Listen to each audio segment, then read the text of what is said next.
엘람. 이곳은 현대 이란의 최서단과 남서부를 중심으로 한 고대 문명이 존재하는 곳입니다. 현대 쿠제스탄과 일람 지방의 저지대와 이라크 남부의 작은 부분에서 뻗어 있었습니다. 엘람은 고대 석기 시대에 이미 초기 도시화된 사회의 일부였습니다. 그 기록은 기원전 3000년경에 거슬러 보이는 것이 발견되었기 때문에 수메르보다 늦은 문명으로 보아야 하는 걸까요?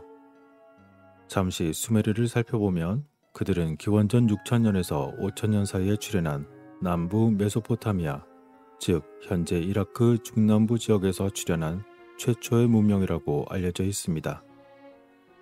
이들은 티그리스 강과 유프라테스 강 유역을 따라 살면서 곡물과 기타 작물을 풍부하게 재배하여 도시를 형성한 것으로 연구되었고, 이들 수메르에 대한 가장 초기의 문서는 대략 기원전 3500에서 3000년 정도로 보고 있습니다만 이것 또한 모호한 상태입니다. 그렇다면 다시 엘람으로 돌아가서 이들의 현재까지 발견된 기록은 기원전 3400년에서 2800년 전의 것이라고 보고 있습니다. 하지만 이들 또한 실은 기원전 6000년 이전부터 존재한 것으로 연구되었습니다. 기원전 8000년에서 3700년 기간 동안 비옥한 조승달 지대에서 농업으로 뒷받침되는 소규모의 정착지가 확산되는 것이 목격된 것이었습니다. 이들의 주요 도시인 바네시가 당시 점령이 된 것으로 보였고, 인근 지역인 안샤는 기원전 4000년 전에 이미 매우 중요한 무역 도시로서 크게 성장한 곳이었습니다. 따라서 엘람은 대부분 가장 오래된 문명이라고 여겨지는 수메르와 동급이라고 볼 수도 있는 것입니다. 그렇다면 이들은 지역이 서로 거의 붙어 있기 때문에 같은 수메르 문자를 사용했을 것으로 생각할 수도 있지 않을까요? 그런데 그렇지 않았습니다. 이들은 그렇게 이웃 사회였음에도 불구하고 서로 다른 문자 체계가 동시에 발생했던 것이었죠. 하탐타이트라고 알려진 엘람어는 고대 엘람족이 사용하던 멸종된 언어입니다. 기원전 2600년부터 기원전 330년까지 현재 이란 남서부 지역에서 사용되었다고 연구되었습니다. 하지만 알렉산드로스 대왕이 이란에 들어온 후 엘람의 기록들은 고고학 기록에서 그만 사라지고 말았습니다. 게다가 엘람어는 일반적으로 입증 가능한 유사한 언어가 없었고, 따라서 고립된 언어로 판단된 것입니다.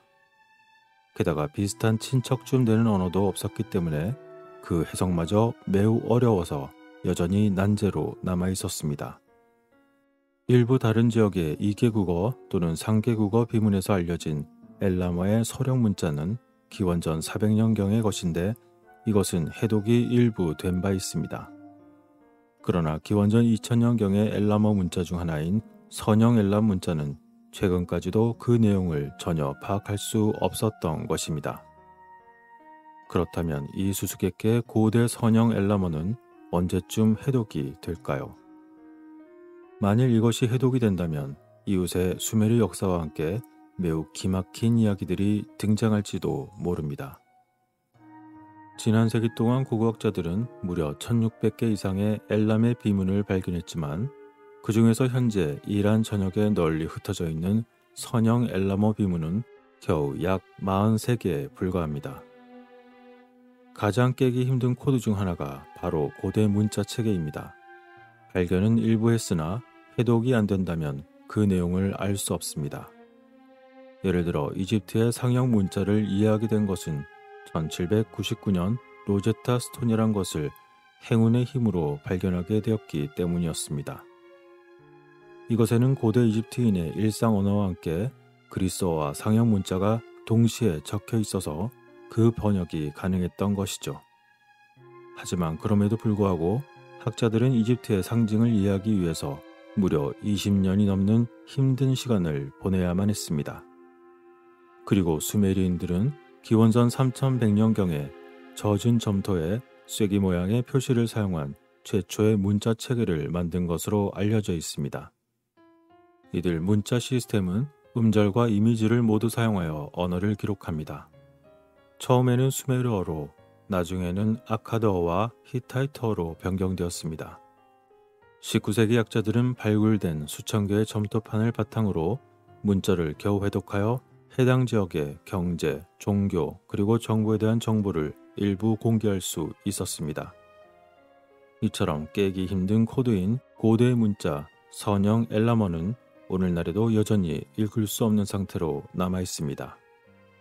그런데 프랑스 고고학자 프랑스아 디세가 이끄는 유럽 학자팀 덕분에 이런 것 중 하나가 마침내 해독되는 것처럼 보였습니다.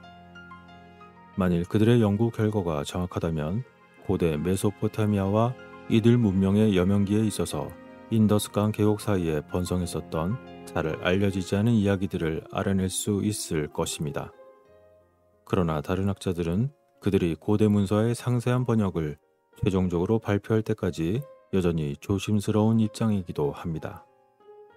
2015년 어느 날 테헤란 대학교의 프랑스 국어학자 디세는 서령 문자와 선형 엘람 문자로 된 많은 비문이 있는 런던의 특별한 은색 그릇 소장품에 접근할 수가 있었습니다. 그것은 1920년대에 발굴되어 서양 상인들에게 팔렸기 때문에 그 기원과 진위가 다소 의심스러웠습니다. 그러나 그릇의 야금학적 분석에 의해 그것이 현대 위조품이 아니라 정말로 고대인의 것으로 판명되었습니다. 당시 디세는 그것의 기원이 수사에서 남동쪽으로 수백 마일 떨어진 왕실 묘지에서 온 것으로 의심했는데 그 연대는 기원전 약 2000년 전으로 거슬러 올라가는 것이었습니다. 그의 연구에 따르면 그 정귀한 유물이 서령 문자로 된 엘람 왕실 비문의 가장 오래되고 완전한 예를 나타낸다고 했습니다. 그는 당시 유물이 선형 엘람 문자를 해독하기 위한 잭팟이 되었다고 말할 정도였습니다.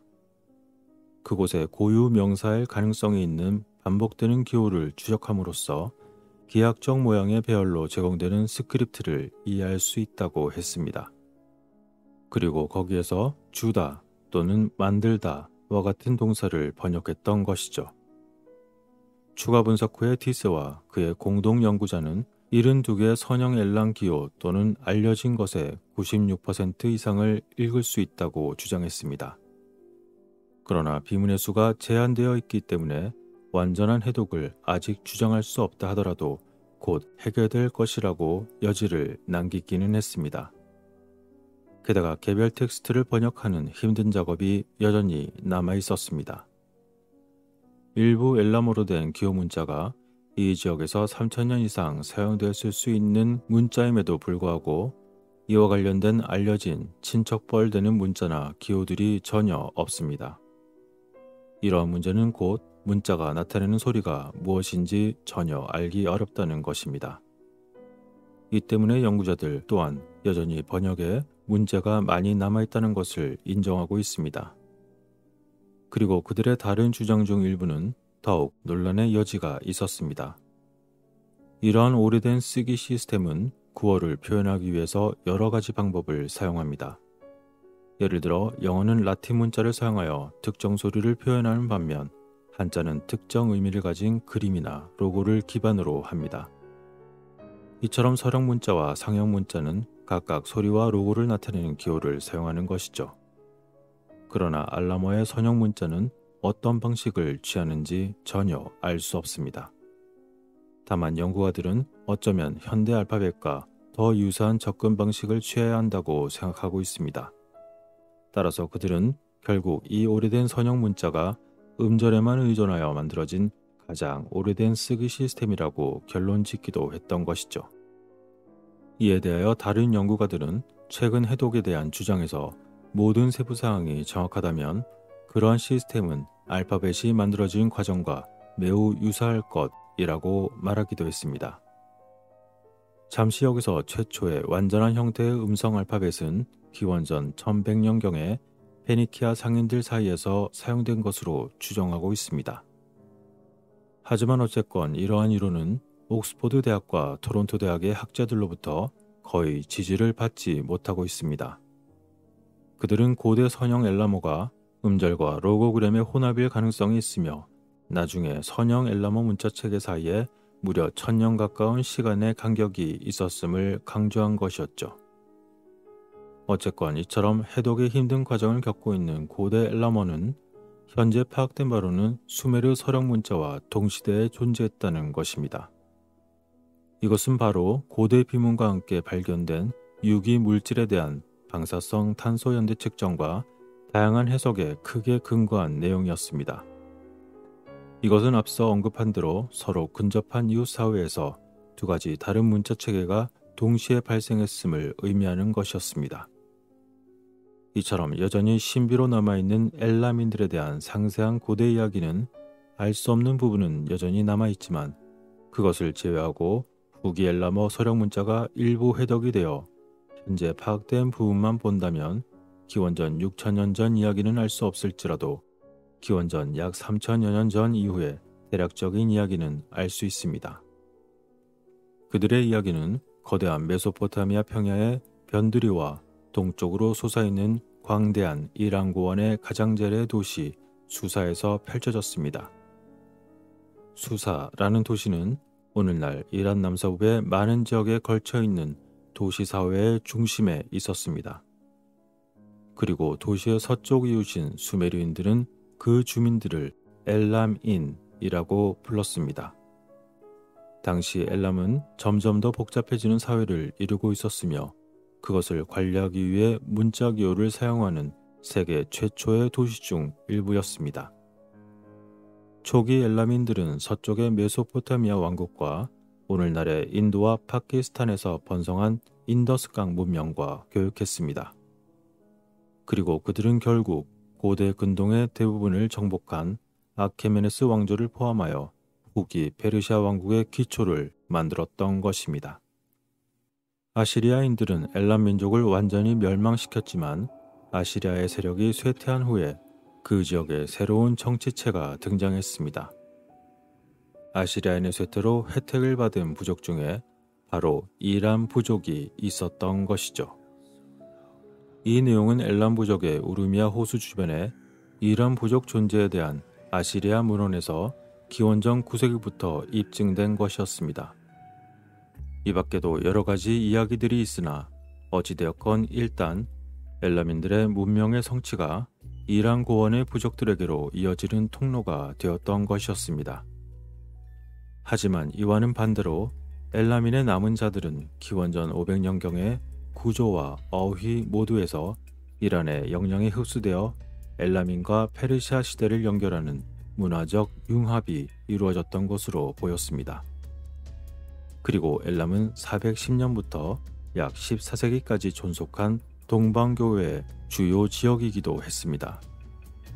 그래서 어쩌면 인도 카멜라이트의 뿌리가 오늘날 인도의 엘람 회복에 대한 약속으로 연결될 수도 있어 보입니다. 오늘날 현대 이란에서는 일람주와 쿠제스탄주를 엘람 문명의 이름을 따서 명명했습니다.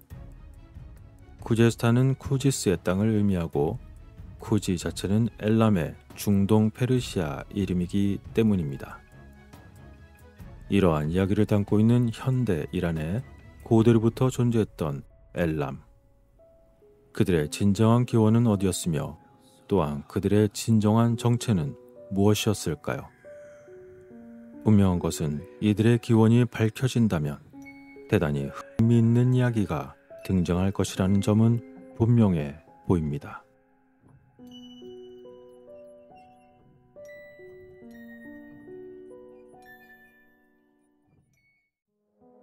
1934년 여름, 광부 시설 메인과 프랑크 칼 두 사람은 뉴멕시코의 산페드로 산맥에서 금을 캐고 있었습니다. 이곳은 황금의 산맥으로도 매우 유명한 곳이었습니다. 따라서 그들은 당시 자신의 운명을 시험하기 위해 사라진 금맥의 특정한 줄기를 쫓고 있었습니다. 하지만 겨우 발견한 금맥으로 의심되는 곳이 그만 암석으로 막혀 있었습니다. 따라서 두 광부들은 자신들의 목표를 달성하기 위해 그곳을 막고 있던 암석 바위를 날려버릴 수밖에 없었습니다.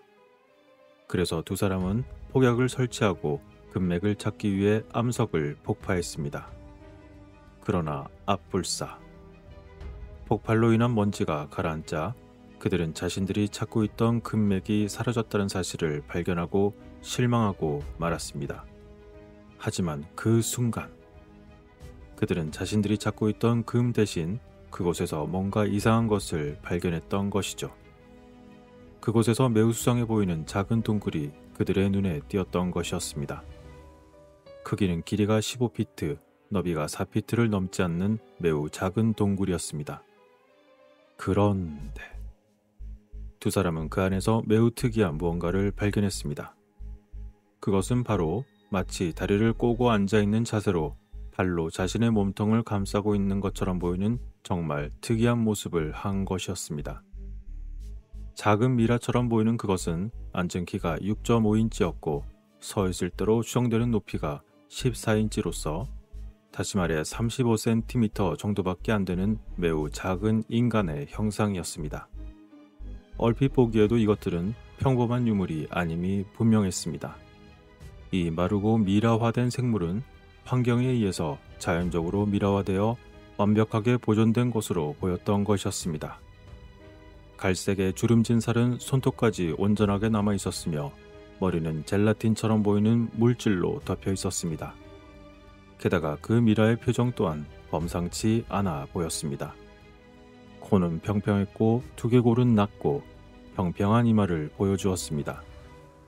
미라의 무거워 보이는 눈꺼풀은 부풀어 올랐고 넓고 얇은 입술은 이빨을 완전히 가리고 있었습니다. 그리고 작은 미라는 마치 고대의 어린아이같이 보이기도 했습니다. 이처럼 당시 금을 찾던 광부가 발견한 것은 잘 보존되었으면서도 오랫동안 잊혀진 작은 인간의 유해처럼 보이는 매우 놀라운 것이었습니다. 두 광부는 금을 찾는 데는 실패했지만 당시 사람들이 재미있고 특이한 것을 보기 위해 자신들의 돈을 지불할 수도 있다는 생각에 그것을 알리게 되었습니다.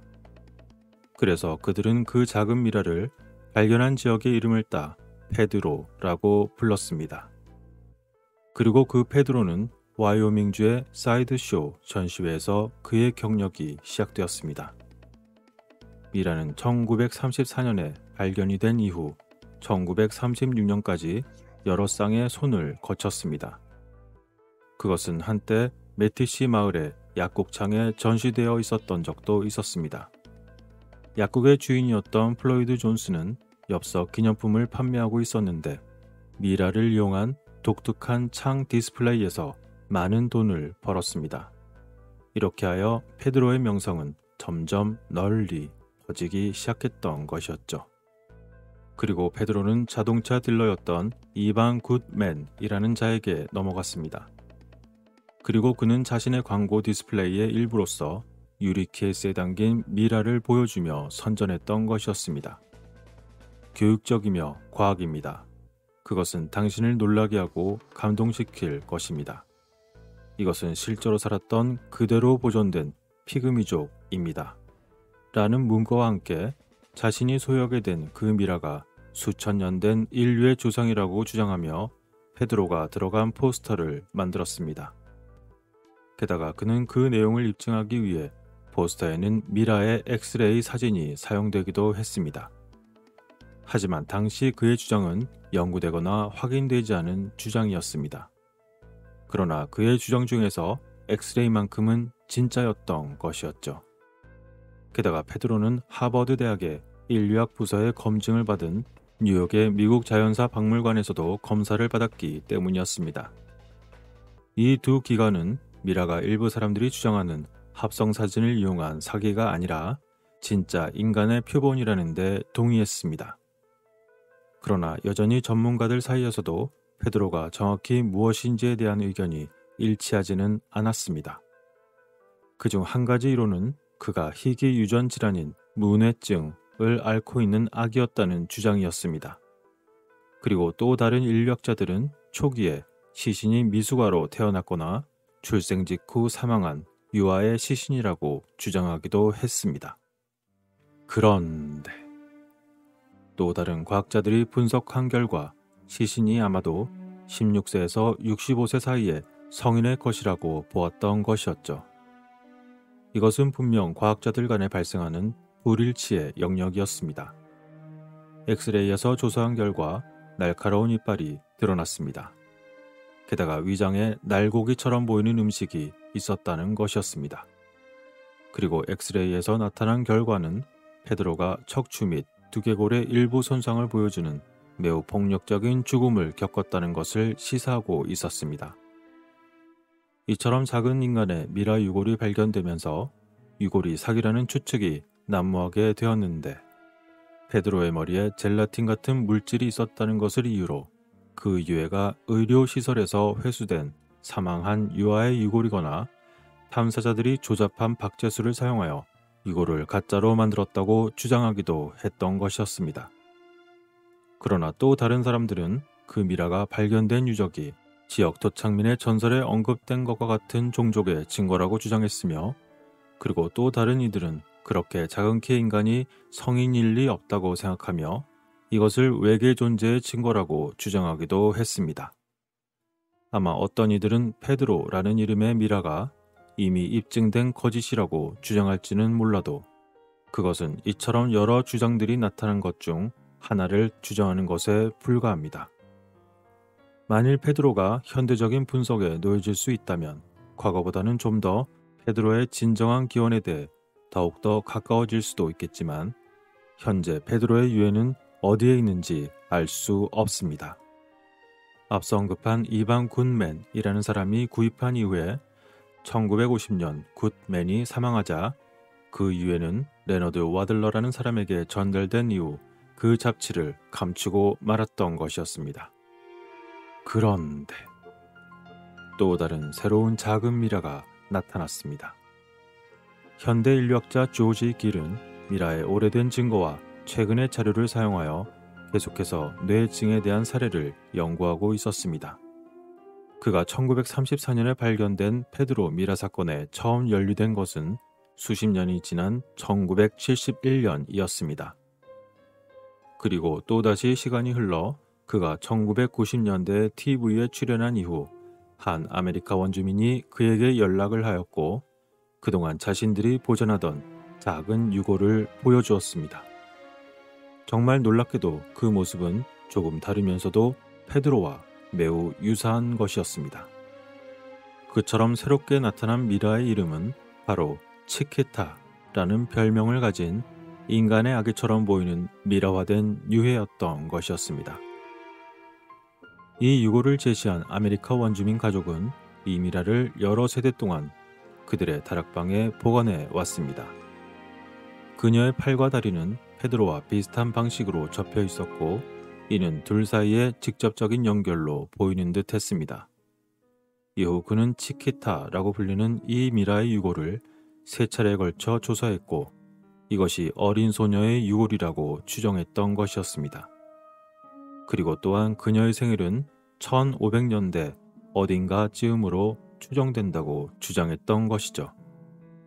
또한 DNA 연구를 통해 치키타라는 작은 미라는 금발의 머리를 가졌음에도 불구하고 아메리카 원주민 출신으로 보였습니다.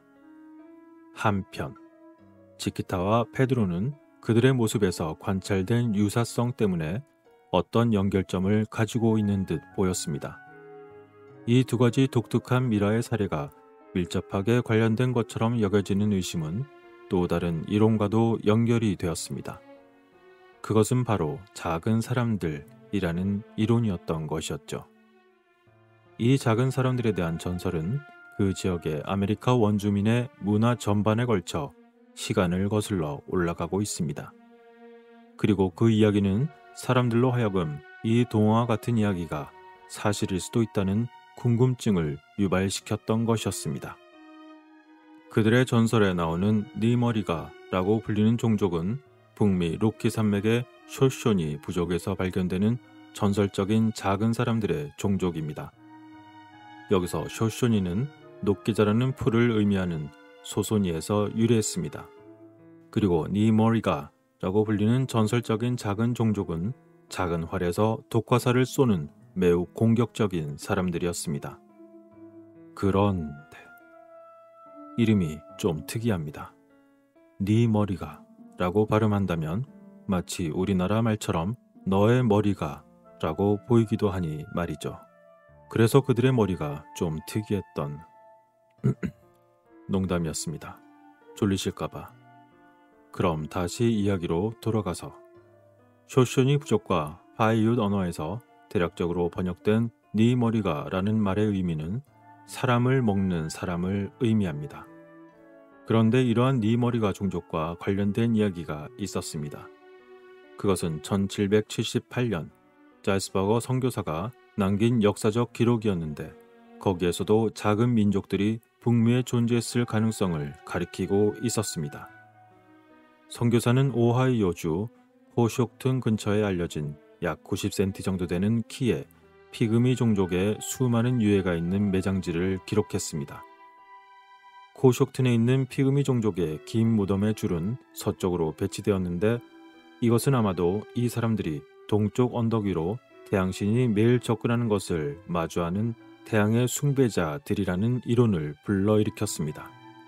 그러나 태양 숭배를 했다고 추측하는 것이 이 피그미족이 힌두스탄이나 이집트의 강 사람들 후손일 수 있다는 추론을 의미하는 것은 결코 아닙니다.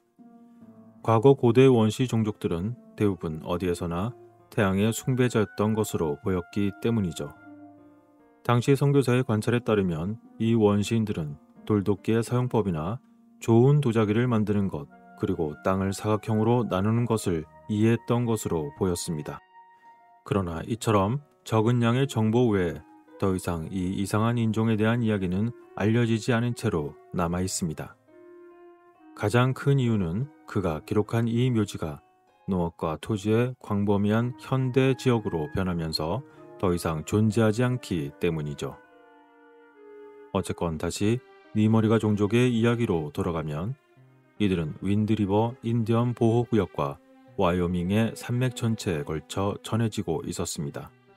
그들을 마법과도 같다고 묘사하며 치유의 재능을 타고났다는 것이었죠. 하지만 이러한 능력을 가졌음에도 그들은 매우 폭력적인 것으로 묘사되었고 지역 주민들에게 위협이 되었습니다. 또한 지역 문화에 풍부하게 전해지는 니머리가의 이야기에서 그들을 화나게 하면 독과살로 그들을 화나게 한 사람들을 공격할 것이기 때문에 그들의 마음을 건드리는 것은 매우 나쁜 생각이라는 것이었습니다. 그런데 이 지역에서 발견된 미라의 납작한 머리 상태와 매우 직접적인 관련이 있는 아메리카 원주민 신화의 이야기가 또 있습니다. 그것은 바로 니머리가 종족이 늙거나 질병으로 고통받는 사회 구성원을 머리를 강타하여 즉사시켰다고 하는 것이었죠. 아마 고통을 줄이기 위해 그런 것이 아닐까 생각되지만 매우 잔인한 전통이었을 것입니다. 이처럼 머리를 강타해 공격하는 니머리가로 알려진 작은 종족의 이야기는 오늘의 주인공이며 작은 미라인 페드로와 치키타의 유해와 매우 연관되어 있는 것처럼 보였습니다. 이러한 작은 사람들 인종에 대한 이론은 역사 전반에 걸쳐 논의되었으며 인류학자, 과학자, 그리고 지질학자 모두에게 매우 흥미로운 주제였습니다. 그리고 1876년 뉴욕타임즈와 인류학 저널에서 보고된 바에 따르면 테네시주 커피 카운티에서 6에이커의 묘지가 발견이 되었다는 것이었습니다. 그리고 그곳에서 키가 약 90cm 정도로 측정된 한 부족의 사람들의 유해가 나왔다는 것이었습니다. 게다가 그들은 또한 앉아있거나 서있는 자세로 발견되었다고 전해졌는데 그들의 치아에서는 사랑니도 발견이 되어 그처럼 작은 사람들은 결코 어린이가 아닌 것으로 나타났던 것이었습니다. 학자들은 이것을 피그미 무덤이라고 주장했는데 그들의 이름이 무엇인 줄와는 상관없이 그 무덤에서 이 작은 존재들이 다 같이 무엇을 하고 있었는지 모른다는 점에서 여전히 이러한 이야기는 미스테리로 남아 있습니다.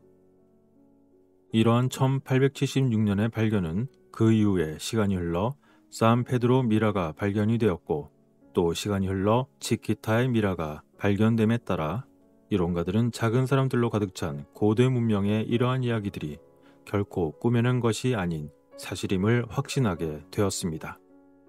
많은 지질학자와 고고학자들은 오늘날에도 여전히 이러한 발견에 대해 매우 궁금해하고 있습니다. 게다가 아메리카 원주민 가족의 다락방에서 치키타라고 불리는 미라의 발견과 함께 이 가족이 어째서 이러한 유해를 보호하기 위해 대대로 500년이나 걸쳐 노력한 이유에 대한 질문도 여전히 남아 있습니다. 어쩌면 이것은 사람이 사후세계를 마주하게 될 때 미라가 특정한 방식으로 도움이 될 것이라고 믿는 전 세계의 역사에 나타나는 다양한 사후의식과 연결되는 것일까요? 또한 피그미족의 유적은 오랜 세월 동안 추측을 불러일으켰으며 이 존재에 대한 발견은 민속과 직접적인 관련이 있었지만 그 이전에는 모두 허구로만 여겨졌던 것들입니다. 그리고 머리 모양과 몸 모양 때문에 외계인의 유골일 수도 있다는 추측도 있지만 이것이 실제로 인간의 유골이라는 것이 알려진다면 이론가들은 완전히 새로운 질문에 봉착할 것입니다. 시간이 지남에 따라 더 많은 유물이 발견되고 그에 따라 역사상 전체적인 난장의 문명이 가능했던 시간에 대한 더욱 많은 증거를 찾을 수도 있을 것입니다. 하지만 이와 반대로 우리에게는 거인의 문명에 대한 증거 또한 그 어딘가에 여전히 남아있다는 것을 잊어서는 안 될 것입니다. 과연 이 세상에 고대로부터 존재했던 수많은 종족들은 얼마나 많은 다양한 모습으로 세상 위를 또는 지하세계를 활보하고 다녔던 것일까요? 모든 상상과 판단은 여러분들의 몫입니다.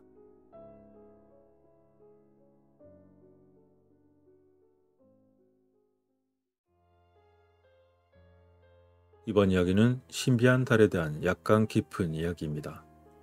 과거 수년에 걸쳐 신비한 달과 관련하여 많은 놀라운 사실들이 밝혀졌습니다.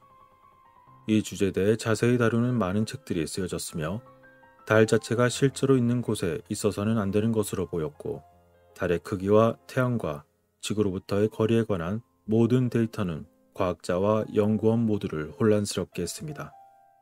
달은 지구가 축을 돌리는 속도에 정확히 100분의 1로 회전합니다. 또한 태양보다 정확히 400배 작고 지구와 정확히 400배 더 가깝습니다. 우리 태양계의 다른 모든 행성과 달의 불일치와는 달리 달의 모든 주요 측면을 볼 때 패턴과 숫자의 순서는 신기할 정도로 일관되고 있습니다. 태양의 둘레를 달의 둘레로 나누고 100을 곱하면 지구의 극둘레를 얻게 됩니다. 사실 지구와 태양 그리고 달 사이의 측정과 그들의 상관관계는 매우 정확하여 수치의 차이로 인해 눈에 띄게 변화가 생길 수도 있습니다. 일식을 예로 들어보면 달의 지름은 2160마일이고 태양의 거대한 지름은 86만 4천마일이므로 두 개의 구가 일식 중에 같은 크기로 나타난 것은 매우 대단한 우연의 일치입니다. 한편 미국의 저술가 이삭 아시모프는 자신의 저서인 공간, 시간, 그리고 기타 사물에서 이 놀라운 상황에 대해 관찰하며 다음과 같이 언급합니다.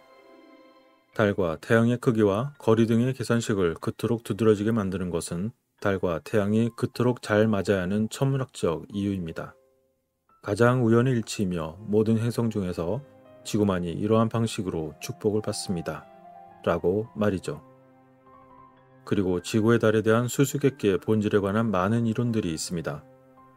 많은 사람들은 달이 자연적인 물체가 아니라 인공위성이라고 주장하고 있습니다. 그것은 내부가 비어있는 공이며 그것은 자연적인 행성의 물체라면 불가능했을 것이라는 점이죠. 천문학자인 칼 세이건 박사도 1966년에 자연위성은 속이 빈 물체가 될 수 없습니다. 라고 말했던 적이 있었습니다. 한편 과거 나사 우주비행사는 지진 장비를 사용하여 여러 차례 달의 밀도를 테스트했으며 공식적으로 달을 폭발물로 쳤을 때 종처럼 울리는 것을 보고했습니다. 또한 지진학 장비가 달에 충돌하기 위해서 보내졌을 때 아폴로 12호의 모듈 상승 단계로 인한 충격파를 기록하기도 했습니다. 인공적으로 생성된 월진이 무려 55분 동안 지속됨에 따라 나사의 과학자들은 그 결과를 보며 매우 멍청하게 된 기분이 되었습니다. 아폴로 12호의 지진에 대한 기록은 그들이 설정한 지진계가 87마일 떨어진 아폴로 13호의 로켓 부스터의 영향으로 인한 진동을 기록했고 그 영향은 11톤의 TNT와 같았으며 달 전체가 3시간 20분 이상 진동하여 22에서 25마일의 깊이에 도달했다고 합니다.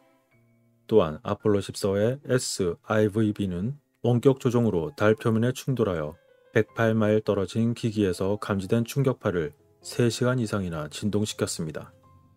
나사의 과학 간행물에 따르면 달은 공처럼 반응했습니다. 라고 되어 있습니다. 흥미롭게도 달이 실제로 경고한 위성이 아닐 가능성은 존 F 케네디의 달에 착륙한 사람의 연설을 한 다음 해인 1962년에 처음으로 실현되고 언급되었습니다.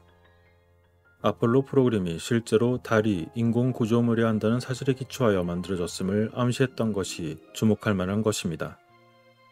또한 1962년에서 64년 사이의 데이터는 달이 자연위성이 아니었다는 사실을 알 수 있게 해주고 있습니다. 인고수완이 말했듯이 지구의 두 초강대국이 달의 속이 비었다는 것을 알고 달 기반의 거주지를 활용할 기회로 예상했을 것입니다. 그러나 그러한 달 거주 계획은 이행되지 않은 것으로 보이며 그것이 왜 이행되지 않았는지 궁금하지 않을 수 없습니다. 당시 과학계 내에서 즉각적인 반응은 달의 속이 빈 것으로 제안한 데이터의 결함이 있어야 한다는 것이었지만 그 뒤를 이은 몇 가지 연구도 기존과 같은 결론에 도달했습니다. 1962년 2월 MIT의 션 C. 설러먼 박사는 달에 대한 궤도의 실험은 달의 중력장에 대한 우리의 지식을 크게 향상시켰다고 하였으며 달이 텅 비어 있을지도 모른다는 무서운 가능성을 지적했습니다. 그래서 달이 실제로 누군가 인위적으로 속이 빈 인공 구조물로 만든 것이라면 그들은 어떻게 달을 현재 궤도에 넣었으며 어째서 거기에 넣었을까라는 의구심이 생깁니다. 우리의 달이 지구의 궤도에 고정되어 어떻게 우리에게 달 반대편의 어두운 면을 절대로 드러내지 않는가 또한 마찬가지입니다. 그런 질문은 확실히 하룻밤 사이에 나올 대답은 아닙니다. 그러나 우리의 달이 자연스럽게 행동하는 자연적인 대상이 아니라는 최초의 실험은 일반적인 대중의 지식으로 본다면 아마 눈이 휘둥그레졌을 일이었던 것입니다. 미국의 저술가 이삭 아시모프 자신도 1963년에 이것에 대한 주제에 관해 글을 썼을 때 그러한 발견의 의미를 이해하기 위해 고군분투했습니다. 그리고 그는 다음과 같이 언급했습니다. 작은 일조차 설명되지 않은 것이 유감스럽다. 지금까지 내가 무시한 한 가지 사소한 일은 달이 지구의 실제 위성이 되기에는 너무 멀기 때문에 지구가 중력으로 잡고 있기에는 달이 너무 크다. 라고 말이죠. 즉 이것에 대한 의미는 달을 붙잡고 있기에는 지구가 너무 작다는 것이며 달이 지구의 실제 위성이 아니거나 포획된 위성이 아니라면 무엇이라는 것인가 라는 의문이었습니다. 한편 이러한 달의 기원을 이론화했던 기사는 소련의 저널 스푸트니크에서 달은 외계인 지식으로 만들어진 창조인가? 라는 제목으로 출판되기도 했었습니다. 마이클 바신과 알렉산더 슈체바코프는 우주 어딘가에서 인류보다 훨씬 앞선 지능적인 존재들이 거대한 기계를 이용해 행성을 뚫고 그 속에 있던 물질을 달 표면에 모두 쏟아냈다고 주장했습니다. 그렇게 일단 달이 안정화되면 거대한 우주선으로 변형된 속이 빈 암석이 되어버린 달은 보트 선체와 같은 내부 껍질과 보호용인 단단한 외부 껍질을 통해 우주를 통과하여 마침내 현재 위치로 매우 정밀하게 배치되었을 것이라는 이야기였던 것입니다. 이러한 이론은 아폴로 임무에서 회수된 달의 암석이 과학적으로 53억 년 된 것으로 밝혀졌지만 지구의 것보다 수억 년도 더 오래된 것으로 입증되어 앞서 말한 이론이 어느 정도 이해될 수 있는 것입니다. 그러나 주류 과학계는 오늘날까지도 태양계가 약 45억 년 전에 처음 등장했을 때 지구와 달이 같은 암석에서 형성되었다고 여전히 주장하고 있습니다. 하지만 최근 수년간 과학의 발전으로 인해 암석에 대한 기간 측정의 시스템은 훨씬 더 정확해졌습니다. 그 결과 흥미롭게도 지구상에서 가장 오래된 암석은 지금까지 35억 년 전으로 거슬러 올라갑니다. 이러한 놀라운 수치들만으로도 지구가 처음에 생각했던 것만큼 오래되지 않았으며 달 먼지는 태양계가 형성되기 전에 거의 20억 년 전의 것으로 보였습니다. 따라서 달의 기원에 관한 공식적인 과학의 의견은 혼란에 빠지게 됩니다. 그런데 이처럼 놀라운 이야기들 속에서 전 나사 연구과학자인 놀먼 벌그룬 박사는 놀라운 토성의 링메이커스를 출판했습니다. 이 책은 1980년 보이저 비행에서 토성의 고리를 찍은 사진을 보여줍니다. 지구와 나사의 관찰을 통해 그들이 보낸 이미지에서 그들이 찾은 것을 믿을 수 없었습니다. 원본 나사 사진에 독점적으로 접근할 수 있게 되면서 벌그룬 박사는 일반 대중이 볼 수 없는 것을 직접 보았는데 그는 바로 원통형 차량을 발견한 것이었습니다. 그럼 벌그룬의 책은 보이저가 처음 본 것을 최초로 공개했지만 미국에서 출판할 수 없었던 그는 스코틀랜드로 여행하여 마침내 에버딘에서 출판하였습니다. 그런데 그의 책에 실린 사진들 중 하나는 토성의 A링에 인공적으로 만들어진 물체로 전자기 차량이라고 부르고 있습니다. 길이는 무려 2000마일, 지름은 약 450마일이었습니다. 그와 같은 엄청난 규모의 물체를 만들려면 어떤 종류의 첨단 기술이 필요하며 그러한 불가능한 공학적 위협을 어느 누가 할 수 있겠습니까? 벌그룬 박사는 이 공예품, 즉 거대한 전자기 차량이 실제로 토성의 링을 만들었을 가능성이 있다고 생각했기 때문에 책의 제목을 링메이커로 정했던 것입니다. 그렇지만 다른 학자들은 링을 구성하는 귀금속과 구성 성분을 채굴하는 용도일 거라는 그러한 가능성을 높게 보았습니다. 하지만 어느 쪽이든 매우 놀라운 발견임에는 틀림없었지만 또 다른 발견은 공개되지 않고 기밀로 처리되고 말았던 것입니다. 한편 이러한 벌그룬의 저서에 대해 한 평론가는 토성의 고리는 자연스럽지 않다라는 같은 의견을 내기도 했습니다. 그리고 전 미국 항공조종사이자 리어제트의 창립자인 존 니얼는 벌그룬과 만나 지구의 달의 기원에 대해 토론하면서 누군가가 달을 현재 궤도에 인위적으로 배치해야만 달의 현재 위치가 가능하다는 것을 알았습니다. 그리고 벌그룬은 어떤 형태의 대형 전자기 차량이 달을 현재 위치로 조정해서 이송할 수 있는 것 같다고 말하기도 했습니다. 캐멀러 프로젝트 인터뷰에서 리어는 자신이 벌그룬과 대화하면서 한 번은 다음과 같이 물었습니다.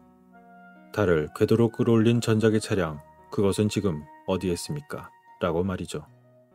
그러자 벌그룬이 말하길 나는 론 슈밋과 함께 우리는 달의 어두운 면에 대한 사진을 수집하기 시작했고 그것을 찾았습니다. 그리고 우리가 찾던 그것은 바로 차이콥스키의 분화구에 있었습니다. 라고 말했던 것이죠. 만일 이것이 사실로 밝혀지면 달의 기원을 둘러싼 수많은 수수께끼를 설명할 수 있는 정말 흥미로운 가능성인 것입니다. 가까운 미래의 달의 건설과 그 배치에 관한 사실이 공개적으로 드러나면 존 니어의 관찰은 차이콥스키 분화구에 대한 철저한 조사로 이어질 수도 있습니다. 그리고 그러한 조사로 인해 그들이 그것을 발견한다면 거대한 전차와 같은 것이 그곳에서 단지 쉬고 있었던 것일 수도 있으며 이로 인해 우주와 달의 기원에 대한 우리의 지식은 엄청난 향상을 가져올 수 있을 것입니다. 결국 과학은 새로운 발견에 대한 이해를 바탕으로 하는 것입니다. 그러한 발견 중 하나가 1953년 7월 29일 밤 헤럴드 트리뷴의 과학 편집자인 존 오닐에 의해 발견되었습니다. 북쪽에서 적도에 다가가면서 달의 저녁 관측을 위해 정착한 후에 그는 말의 크리시움 위로 뻗어있는 거대한 다리를 발견하고는 놀라 자빠지고 말았습니다. 그러한 자신의 관찰에 당황한 오닐은 조심스럽게 망원경을 다시 확인했습니다. 그것이 혹시 착시일지도 모른다고 생각했지만 시각적인 조건은 매우 훌륭했고 두 번째로 다시 찾아보았을 때 그는 여전히 그곳에 거대한 물체가 있다는 것을 발견했습니다. 그는 몇 달 동안 달을 지켜보았으며 전에는 마레 크리시움 위에는 아무것도 없었습니다. 그렇지만 이번에 그곳에서는 언덕에서 또 다른 언덕까지 직선으로 12마일이 뻗어있는 것을 발견했던 것입니다. 1시간 반 동안 이러한 신비한 이상현상을 계속 관찰하면서 자신의 접안 렌즈를 90배에서 125배 그리고 250배로 계속 변경했습니다. 더 높은 배율에서 설명할 수 없는 광대한 구조의 예리한 윤곽이 더욱더 명확해졌습니다. 오늘은 그러한 발견이 엄청난 사건이 될 것이라는 열망으로 자신의 놀라운 발견을 거대한 자연의 다리라고 부르면서 달의 행성 관측자 협회에 그 사건을 재치 있게 보고했습니다. 그에 따라 많은 천문학자들은 자연이 그렇게 거대한 구조를 그토록 갑자기 창조하는 것은 도저히 불가능하다고 했습니다. 하지만 예상대로 오닐의 이러한 이례적인 발견으로 일부 천문학자들은 오닐의 연구 결과를 비판하고 심지어 그를 신문하기도 했습니다. 그렇지만 1953년 8월 그의 초기 발견 이후 불과 한 달 만에 영국의 위대한 천문학자 윌킨스 박사는 공식적으로 달의 존재를 확인했습니다. 그리고 4주 후 영국의 천문학회 회장인 패트릭 무어 경은 오닐의 발견을 확인하였고 그는 다음과 같이 말했습니다. 달이 우리 하늘에 있기 전에 시간이 있었다는 증거를 발견했다고 믿는 역사학자와 고고학자들이 있습니다. 아마도 고대 헬레니즘적인 이집트의 믿음은 지금 우리가 보고 있는 천체가 모두 오래전 초기 지구에서는 보이지 않았다는 것입니다. 라고 말했던 것이죠. 게다가 아리스토텔레스에 의해 보고된 바와 같이 고대 그리스 출신의 아르카디아 사람들은 그들이 하늘에 달이 있기 전 아카디아에 살았기 때문에 자신들을 프로셀레네라고 불렀다고 합니다.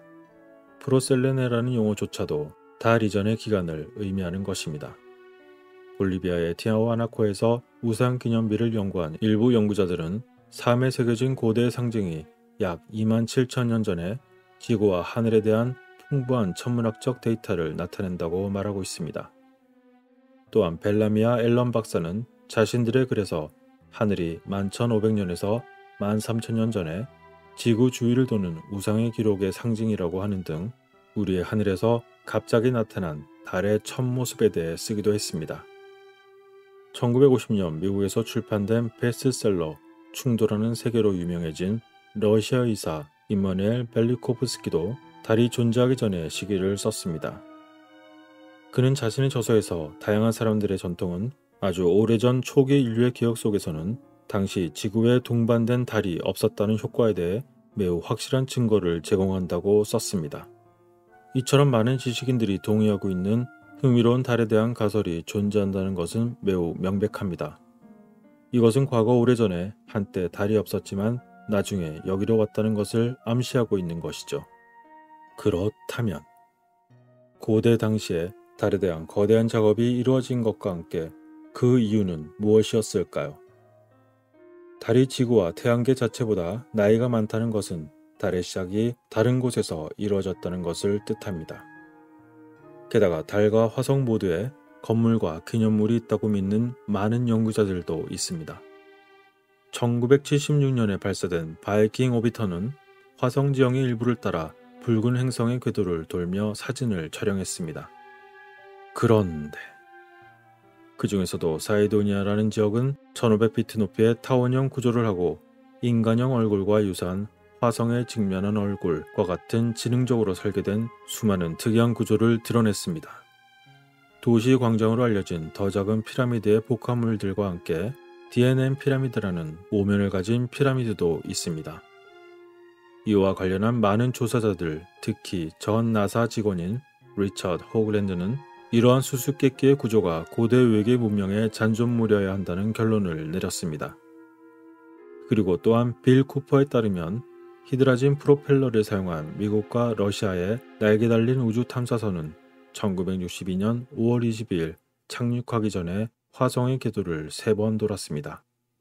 당시 탐사선은 지구로 정보를 전달하여 생명을 유지하고 있는 환경을 가진 붉은 행성이 존재함을 확인했습니다. 그는 또한 지구에서 화성에 대한 식민지 건설이 시작된 지 얼마 되지 않았으며 오늘날에는 전 세계에서 온 다른 문화와 직업을 가진 사람들이 거주하는 도시들이 이미 만들어졌다고 주장하기도 했습니다. 이처럼 그가 주장한 화성 식민지 프로젝트는 아담과 이브라는 이름으로 진행되었습니다. 그리고 2009년 애리조나 대학교는 궤도 위성으로부터 사진을 받아 화성 표면에서 튀어나온 직사각형의 물체를 보여주기도 했었습니다. 그 직사각형의 모놀리스가 처음 보고되었을 때 많은 호기심을 불러일으켰습니다. 그렇지만 대학의 행성과학 교수인 알프레드 맥어웨는 그것을 보고 다음과 같이 말했습니다. 그것은 그렇게 드문 일이 아닙니다. 이미 화성에는 많은 직사각형 구조가 있습니다. 이들은 매우 충격적이지만 그것들은 각각 따로 고립되어 배치된 것을 볼 수 있습니다. 라고 말이죠. 그리고 버즈 알드린은 화성의 달인 포보스에서도 비슷한 모노리스가 발견되었다고 발표했습니다. 그는 미국 텔레비전 네트워크 시스펜과의 인터뷰에서 7분마다 한 번씩 화성 주위를 돌고 있는 이 작은 감자 모양의 물체에는 매우 특이한 단일체가 있다 라고 말했습니다. 그리고 누가 저걸 넣었는가? 우주가 그것을 거기에 두었는지 아니면 당신이 원하기 때문에 하나님이 그곳에 둔 것인가? 라고 말하기도 했습니다. 또한 러시아 탐사선 포보스 2호에서 다시 전송된 사진 중 하나는 화성 표면 아래에 적외선 필름을 사용하여 촬영된 지역이 무려 시카고 흑의의 도시로 밝혀졌던 것이었습니다. 게다가 포보스 2호에 접근하는 거대한 물체도 다른 사진에서 보였는데 이것은 화성 궤도 위성에 실제로 그 영향을 미쳤으며 이 이미지는 독일 잡지에 실리기도 했습니다. 한편 달에서는 모놀리스식 구조물이 표면 위로 1마일 이상 솟아있는 것으로 밝혀졌습니다. 샤드로 알려진 이 불규칙한 물체는 1967년 달 궤도에서 촬영되었습니다.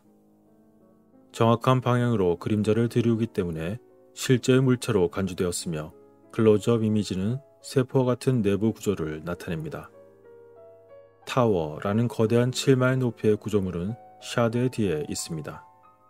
여기에는 삼각대와 같은 받침대에 매달려 있는 중앙의 큐브도 포함되어 있습니다. 두 물체는 마치 유사한 세포의 구조를 공유하고 있지만 타워는 분명히 육각형의 패턴을 가지고 있습니다. 아폴로 10호 우주비행사들은 14마일의 높이에 있었기 때문에 달 표면에 뚜렷한 그림자를 들이우는 성처럼 알려진 1마일 길이의 물체가 매우 독특한 그림을 만들었다고 전하기도 했습니다. 그러나 이들의 기원과 목적에 관한 내용은 여전히 아직도 알 수 없습니다. 그런 가운데 한 미사일 통제 전문가는 나사의 일부 사진에 대해 다음과 같이 언급했습니다. 우리 직원들은 달의 도시 그리고 투명한 피라미드와 돔 그리고 유적처럼 보이는 것을 관찰했고 그것은 현재 나사의 금고 안쪽 깊숙이 숨겨져 있습니다. 라고 말이죠. 이런 이미지에 존재하는 많은 변칙들을 연구할 수 있는 드문 기회를 가졌던 일부 과학자들과 지질학자들은 그러한 대상들은 결코 자연적으로 형성될 수 없다고 결론지었습니다. 그러면서 우리는 그 인공적인 구조물, 특히 돔과 피라미드라는 것을 인정해야만 합니다. 라고 말했던 것이죠. 일부 연구원들에 따르면 루나라는 달 기지는 아폴로 우주비행사에 의해 발견이 되었고 촬영되었으며 빌 쿠퍼는 그것을 미국과 러시아 그리고 인류가 아닌 종족의 공동 기지라고 생각하고 있습니다.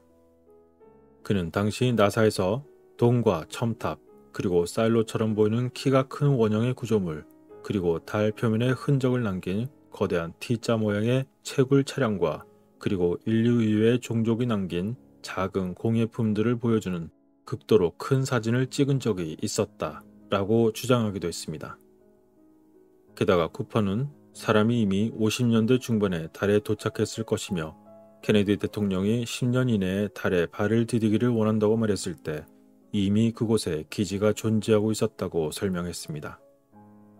키가 큰 D자 모양의 벽으로 둘러싸인 구조물은 리마 헤들리 상부와 티오 분화구 근처의 아폴로 15호 상륙 장소와 그리 멀지 않은 곳에서 발견되었습니다.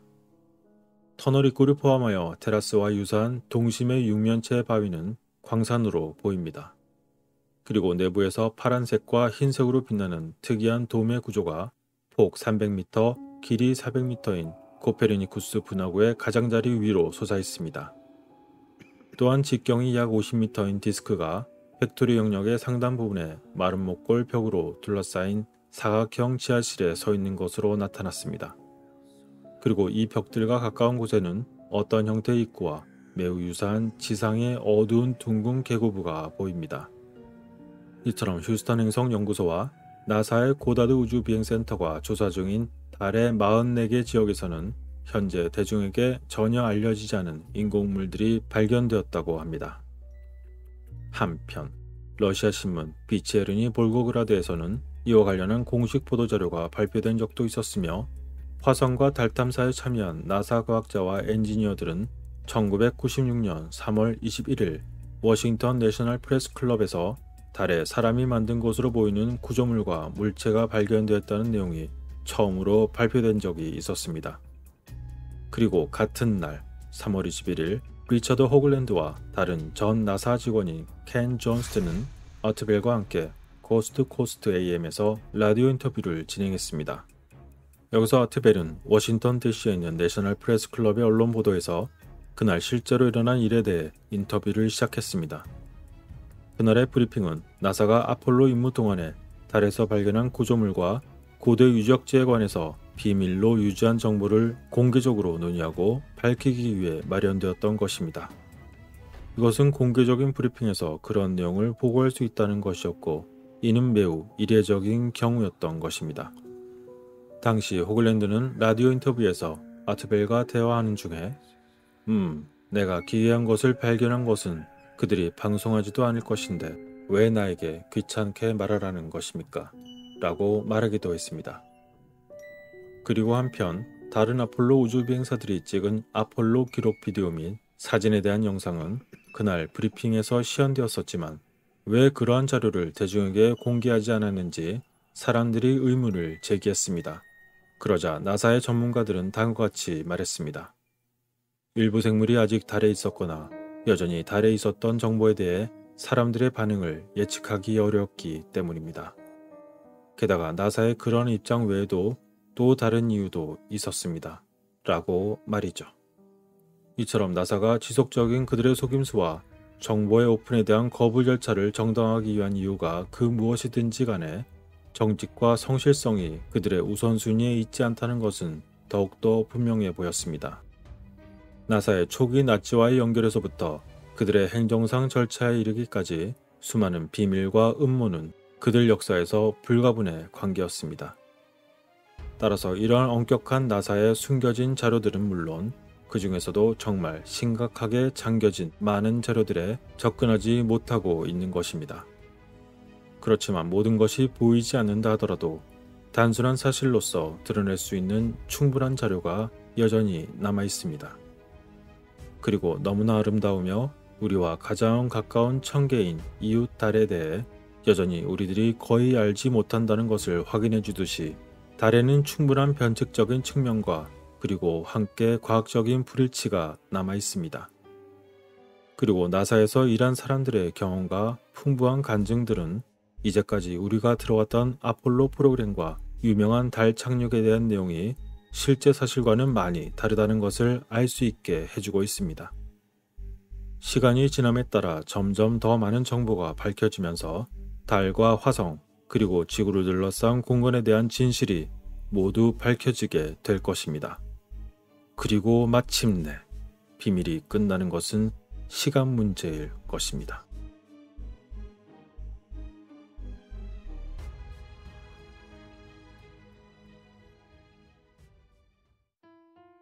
하늘의 태양. 우리 하늘에서 아침마다 볼 수 있는 태양은 모든 이 땅의 생명체에게는 없어서는 안 될 대상입니다. 그런데 이 하늘에 있는 원반 모양의 태양은 방사선의 방출과 그에 따라 기후를 제어할 수 있는 기술적인 능력을 가진 일종의 배이자 생명의 원반일 수도 있는 것일까요? 만일 이러한 이론이 사실이라면 어쩌면 하늘의 태양은 자신이 내뿜는 복사에너지와 우주에서 오는 복사에너지를 제어하는 데 사용될 수도 있습니다. 나사와 과학자들은 태양 폭풍이 발생할 때 지구의 전자 디지털 문명을 황폐화시킬 수도 있다고 경고하고 있습니다. 따라서 이제 태양과 우주의 상태가 오늘날 우리 시대에서는 과거에 비해 더욱 중요해졌다는 점이 상당히 흥미롭게 여겨집니다. 인류가 수많은 탐사 위성을 우주로 보내는 데는 천문학적 비용이 사용됩니다. 그와 달리 원반의 모습을 가진 태양은 우리 세계에 영향을 미치는 감마선 및 기타 입자를 감지하기 위해서 아마도 상상할 수 없는 막대한 비용을 들여 우리 행성 주위에 배치되었을지도 모릅니다. 만일 그렇다면 생명의 원반인 태양은 방사선과 불안정한 탄소를 조절하는 데 사용되었을 것입니다. 하지만 이러한 생명의 원반은 생명의 원천이지만 언젠가 결국에는 죽음의 도구로 변질될지도 모릅니다. 이와 비슷한 이야기는 리그웨다 그리고 이집트 및 바빌론 신화에서도 볼 수 있습니다. 또한 사파빠바로 알려진 마하바라타의 18권 중 두 번째 책에서도 언급되고 있습니다. 그리고 수상한 날개 달린 태양을 보여주는 모습이 님드로의 애신의 시리발 2세에 대한 기원전 9세기 비석에서도 나타나고 있습니다. 그렇다면 태양은 무엇을 의미하는 걸까요? 산스크리트어로 태양은 대체적으로 수리야라는 힌두교에서 태양이자 태양신으로 설명되고 있습니다. 그러나 마하바라트에서는 태양이라는 단어가 태양계의 중심이 아닌 다양한 목적을 수행하는 하늘의 원반으로 이해할 수도 있습니다. 예를 들어 사파바바의 내용에서 위대한 현자 나라다는 수리야에 의해서 브라흐마의 사파로 끌려간 경험을 이야기합니다.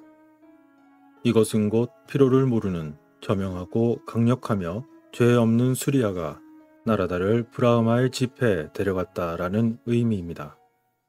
또 다른 해석으로는 그러자 복되시고 강력한 죽은 태양은 피로를 모르고 흥결이 없는 브라흐마의 전당으로 나라다를 데리고 갔습니다. 라고도 생각할 수 있습니다. 그리고 또한 태양은 만왕이시며 태양은 시시각각 형언할 수 없는 또 다른 모습을 하고 있다는 것이었습니다. 여기서 수리야라고 하는 단어의 전통적인 의미는 현재 우리가 알고 있는 태양과 동등하다고 가정하고 있습니다. 그런데 우리 태양계의 중심에 있는 태양이 어떻게 나라다를 브라흐마의 전당으로 데려갈 수 있다는 걸까요?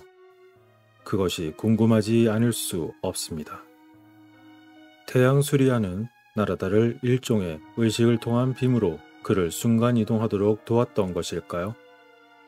아니면 나라다를 운반할 무언가가 필요한 것일까요? 이도저도 아니라면 이동할 위치는 단지 의식의 형이상학적인 의미인 것이었을까요? 여기서 어쩌면 브라흐마의 홀 또는 사파가 다른 차원에 있으며 그 모습 자체가 관찰자의 의식과 관련되어 있다고 생각할 수도 있을 것입니다.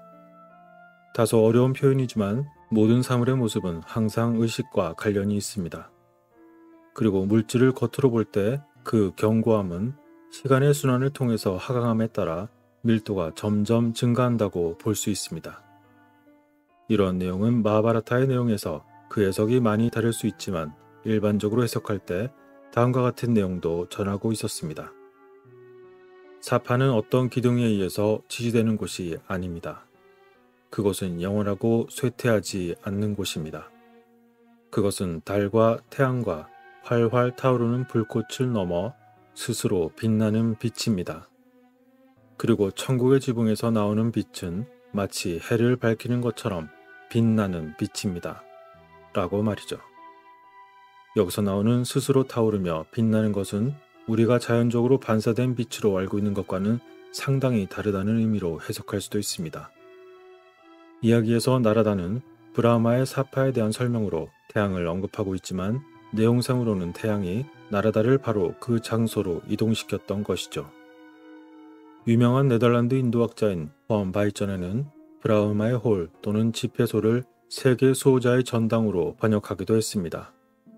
그리고 이곳에 복되신 주님, 홀로 끊임없이 자신의 신성한 마법으로 세계를 창조하는 세계의 할아버지가 앉아 계신다 라고 말합니다.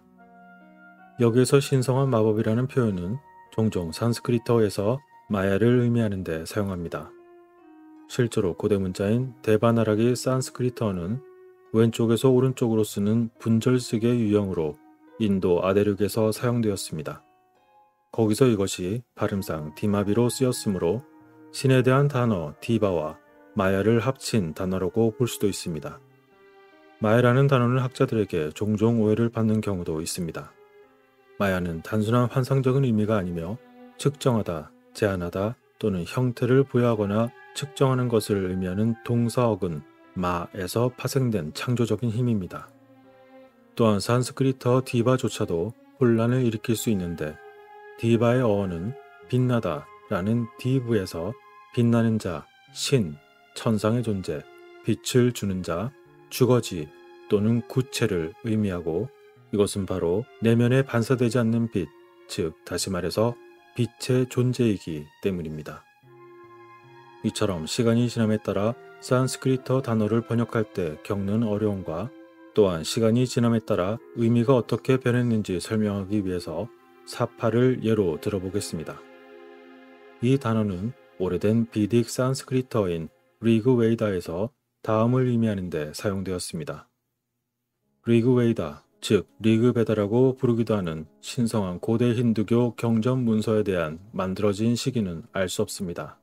단지 기원전 2000년 전에 이미 구두로 전승되고 있었던 것으로 알려져 있을 뿐입니다.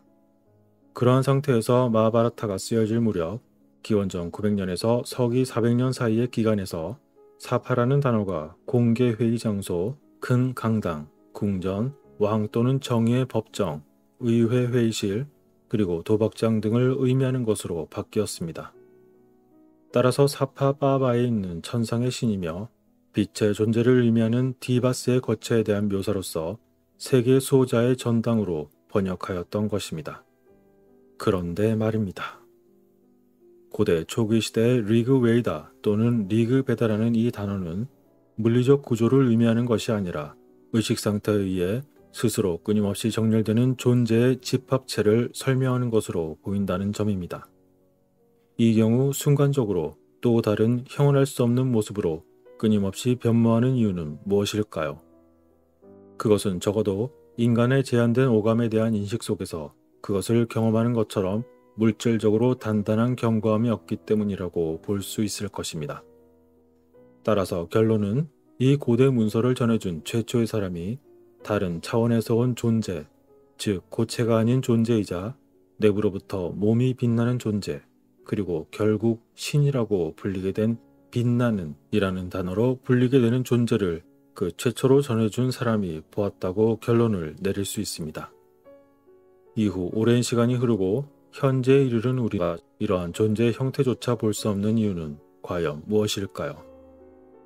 그것은 바로 이러한 내용이 전달되는 그 시작이 되던 시간의 순환에서 타락했기 때문일지도 모릅니다.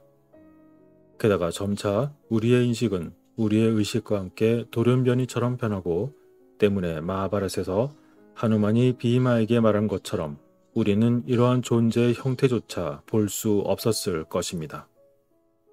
여기서 앞서 잠시 언급했듯이 산스크리트어 동사인 디브가 거주 또는 구체를 의미할 수도 있다는 점은 매우 흥미롭습니다. 그리고 또한 앞서 언급한 마하바рат의 구절에서 홀로 그의 신성한 마력으로 끊임없이 세계를 창조하는 세상의 할아버지 그분이 있는 그곳은 스스로 빛나는 곳이었습니다. 그리고 그 신성한 곳으로 보낼 수 있는 능력을 가진 둥근 원반은 한낮에 하늘에 있었으며 그것에서부터 사람들의 폐로 무언가 들어와 사람들은 호흡이 쉬워지고 마음은 더욱 강해졌습니다.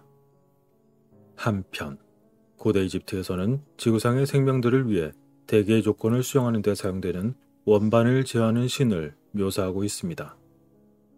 일반적으로 잘 알려지지 않은 태초의 신성한 카스 신은 물과 바람을 통제하는 능력을 가지고 있습니다. 또한 그는 빛을 생산하고 신성한 음식을 만들고 하늘과 별의 신들은 그에게 복종합니다. 그는 거대한 문을 열었으며 영원히 줄어들지 않는 별들이 그 신의 얼굴 아래 놓여 있습니다. 그의 자리는 결코 쉬지 않는 별들 위에 놓여 있고 지구의 경계는 그 뒤로 물러납니다. 이러한 이야기는 매우 흥미로운 측면이 있습니다. 물과 바람을 통제하는 능력과 빛을 생산하고 음식을 만들며 별들이 그에게 복종한다 라는 의미는 무엇일까요? 태양은 빛을 내뿜으며 그 빛으로 온도를 조절하여 비와 바람을 일으키고 물을 조절하며 세상의 곡물이 자라나거나 죽게도 할 수 있을 뿐만 아니라 그의 빛 아래에서는 모든 별들이 빛을 잃고 만다고 볼 수도 있는 것입니다. 일반적으로 사람들은 이러한 설명을 보면 이렇게 말할지도 모릅니다.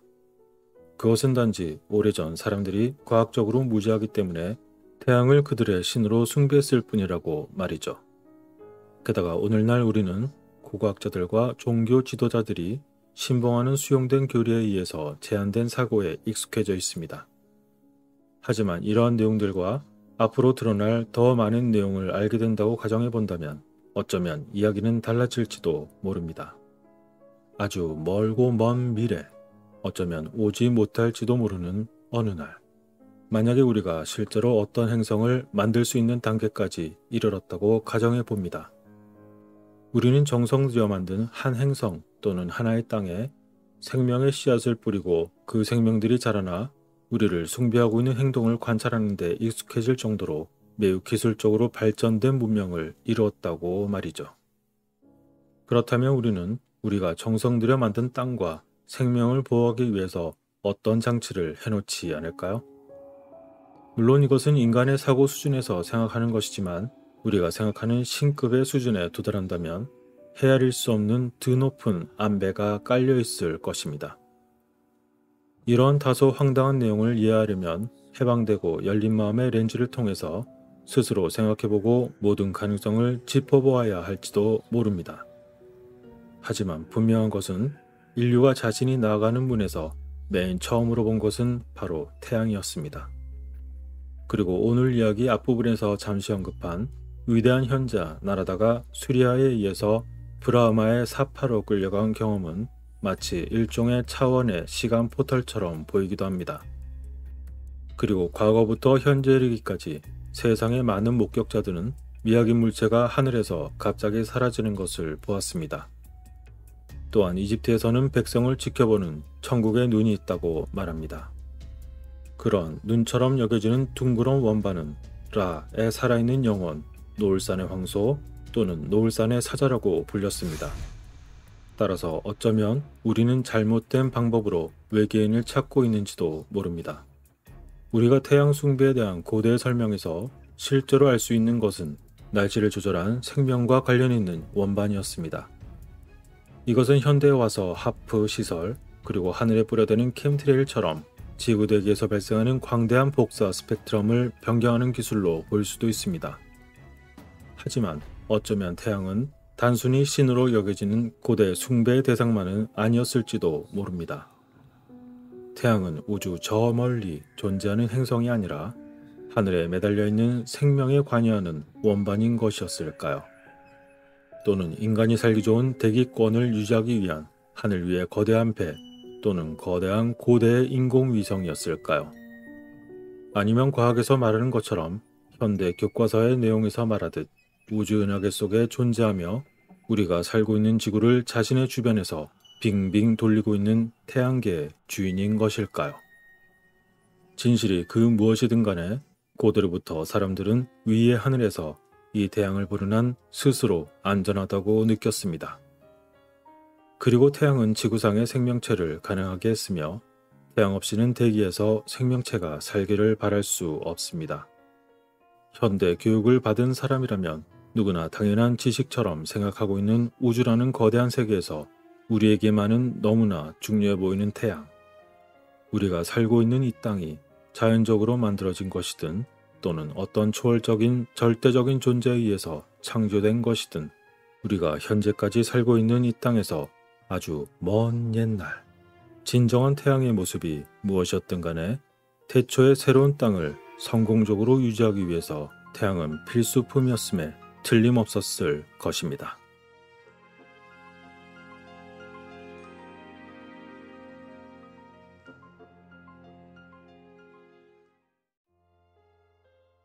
예언. 고대로부터 권력과 함께한 예언은 시간과 공간을 가로질러 메아리치고 있는 미래의 과거에 대한 기억입니다. 그리고 예언은 시간과 운명, 자유의지에 대한 우리의 개념을 혼란스럽게 만드는 인간 정신으로부터 파생된 재능입니다.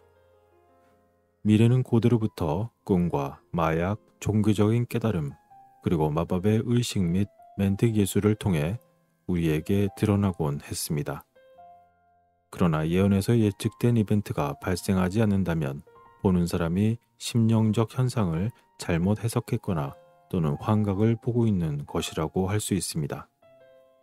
그러나 거짓의 예언이라 할지라도 성취되었다고 믿는 경우가 많으며 그것이 예언에 대한 신용을 떨어뜨리지도 않습니다.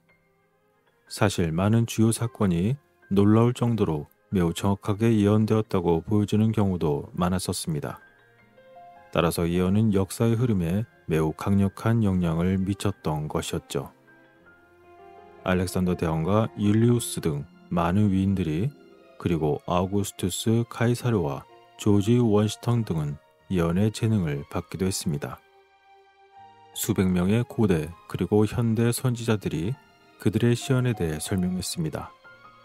그들 중 많은 사람들이 가까운 미래에 있을 세계적인 재앙에 대해 우려하기도 했습니다. 현재 100% 정확한 예언자는 없지만 여기에 나타난 많은 선견자들은 장단기적인 예언을 했으며 그 예언들은 그들의 일생 동안에 그리고 그 이후에 성취되었습니다.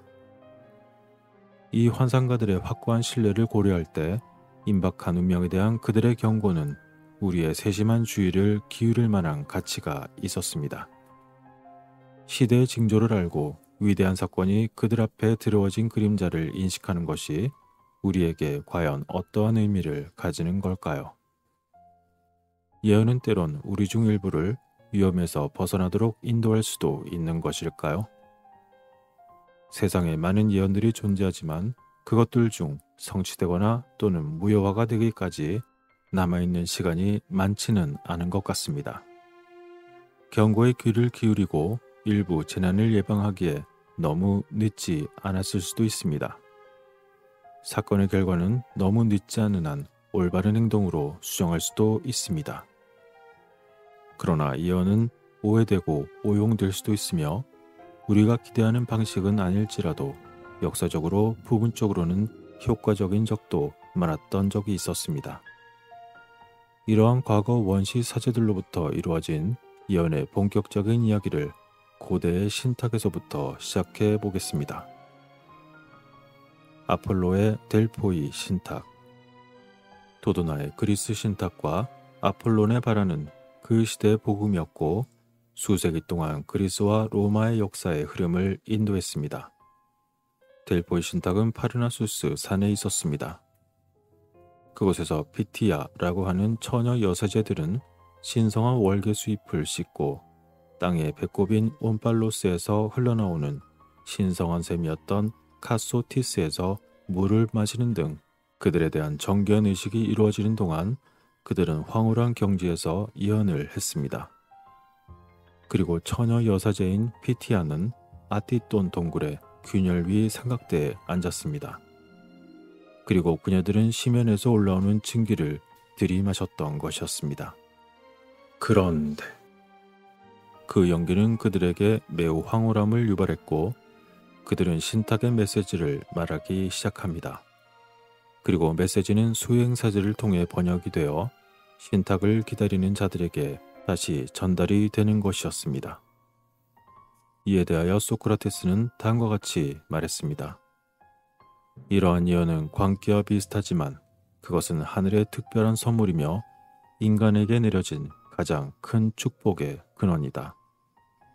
예언은 광기이며 델포이의 처녀 예언자와 도도나의 여사제의 감각은 공적 생활과 사생활 모두에서 헬라스에게 큰 혜택을 주었다. 라고 말이죠. 그리고 이러한 델포의 신탁은 아름다운 사원과 분수, 극장과 경기장, 수천 개의 대리석, 그리고 청동 및 금 조각상이 제공되게 하였습니다.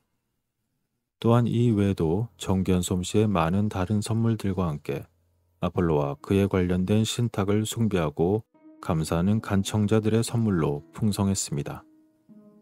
이에 대하여 로마 작가 치체로는 델포의 신탁은 모든 왕과 국가에서 보내온 그토록 중요한 선물로도 압도당할 수 없었을 것이라고 말하기도 했습니다. 그리고 헤라클레이토스는 델포의 신은 드러내지도 않고 숨기지도 않고 다만 암시한다 라고 말하기도 했습니다. 그러나 대부분 신탁의 조언이 모호한 용어로 제공되었었지만 델포의 신탁은 가끔 모호하지 않은 매우 정확한 답변을 제공하기도 했습니다. 그 중 하나가 리디아의 왕 크로이시스의 경우였습니다. 그는 매우 엄청나게 부유한 군주였지만 페르시아와 바빌론의 왕 키루스의 위협에 대해 걱정하고 있었습니다.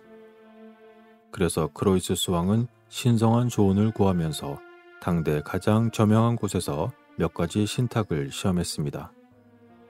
그 저명한 곳은 바로 리비아의 제우스 암몬, 밀레투스 근처의 다디마, 보이오티아의 암피아루스와 트로포니아, 그리고 에피로스의 제우스 도도나와 포아이의 아베와 델포의 신탁이었던 것이었습니다. 그런데 그 중에서 오직 델포의 신탁만이 크로이시스 왕이 제기한 테스트적인 질문에 정확하게 대답했던 것이죠.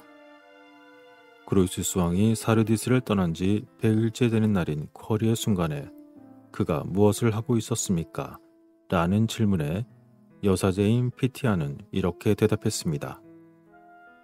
나는 모래를 셀 수 있고 바다를 측정할 수 있고 나는 침묵을 위한 귀를 가지고 있으며 벙어리가 무엇을 의미하는지 알고 있다. 보라, 내 감각에서는 거기에서 껍데기로 덮인 거북이의 냄새가 나고 그것이 살과 함께 불에 끓는 냄새가 난다. 그러나 가마솥에 어린 양의 살을 넣고 아래 그릇은 노쇠, 그리고 그 덮개도 노쇠로 덮어라. 이러한 이야기를 전해 들은 전령들은 사르디스로 돌아와서 비티아의 이러한 대답을 보고했고 이것을 전해 들은 크로이수스 왕은 완전히 정확하게 답변한 그녀들의 내용에 매우 만족스러워했습니다. 그런 다음 왕은 아폴론에게 거대한 희생 제물을 바치고 많은 귀중한 선물을 신탁에 제공했습니다. 그리고 그는 물었습니다. 크로이수스가 페르시아를 향해 진군해야 하는지, 만약 그렇다면 어떤 군대와 친구로 함께 해야 하는지에 대한 여부를 알려다오 라고 말이죠. 그러자 그러한 질문에 대한 신탁의 대답은 다음과 같았습니다. 할리스를 건넌 후 크로이수스는 거대한 제국을 파괴할 것이다. 이러한 대답을 듣고 크로이수스는 다시 자신이 긴 통치를 할 수 있는지를 재차 물었고 신탁의 여사제 비티아는 이렇게 대답했습니다. 그렇지 않다. 노세가 메데스의 왕이 되었을 때 도망치는 것을 머뭇거리지 말고 연약한 헤르무스 옆에서 리디아를 부드럽게 달래며 겁쟁이가 되는 것을 수치스럽게 생각하지 말라. 이러한 신탁에서 나온 대답은 크로이수스를 기쁘게 하지는 않았지만 노세가 왕이 되는 것은 불가능해 보였기 때문에 그는 그것에 대해 전혀 걱정하지 않았습니다. 그리고 그는 마지막으로 자신의 귀머거리 아들에 대해 물었습니다. 그러자 신탁은 이렇게 대답했습니다. 인간의 통치자인 리디아의 아들 크로이수스, 너의 아들이 말하기를 원하던 오랜 너의 기도를 당신의 어리석은 아들은 너희 집에서 그러한 기도를 듣기를 원치 않으니 그는 좋지 않은 날에 내게 먼저 입을 열고 말하리라. 이러한 신탁에서의 마지막 대답은 크로이수스를 실망시켰지만 그는 첫 번째 대답에 고무되어서 스파르타와 동맹을 맺고 키루스 대왕에 대항하는 군대를 세웠습니다. 그리고 크로이수스는 할리스 강을 건너 카파도키아를 침공했지만 프테리아에서 치열한 전투를 벌인 후에 사르디스에 있는 자신의 수도로 물러나게 됩니다. 이후 크로이수스는 그의 군대를 해산시켰지만 기루스는 페르시아 군대와 함께 그를 따라가서 사르디스를 포위했고 곧 그곳은 함락되고 말았습니다. 따라서 비티아의 예언은 매우 명확하게 이루어졌던 것이었습니다. 크로이수스는 정말로 위대한 제국을 파괴했습니다. 그리고 예언에서 말한 노세는 키루스가 노세와 마찬가지로 혼혈의 혈통에서 태어났기 때문에 메디아의 군주가 되었던 것이었습니다. 사실 그의 어머니는 메디아의 공주였고 그의 아버지는 페르시아인이었습니다. 그리고 이제 세 번째 예언은 페르시아의 군인이 크로이수스를 알아보지 못한 채 공격했을 때 성취되었던 것이었습니다. 그것은 바로 크로이수스의 귀머거리 아들이 크로이수스를 알아보지 못한 군인들에게 갑자기 소리쳤기 때문이었습니다. 이봐, 크로이수스를 죽이지 마 라고 외쳤던 것이죠. 그런데 이에 대한 의미는 적들이 크로이수스를 알아보지 못했지만 그의 귀머거리 아들 때문에 적들에게 크로이수스의 정체가 들통나게 되었던 것을 의미하는 것이었습니다. 한편 서기 54년 로마의 황제가 된 직후에 네로는 자신의 어머니를 죽이고 그리스로 휴가를 갔던 적이 있었습니다.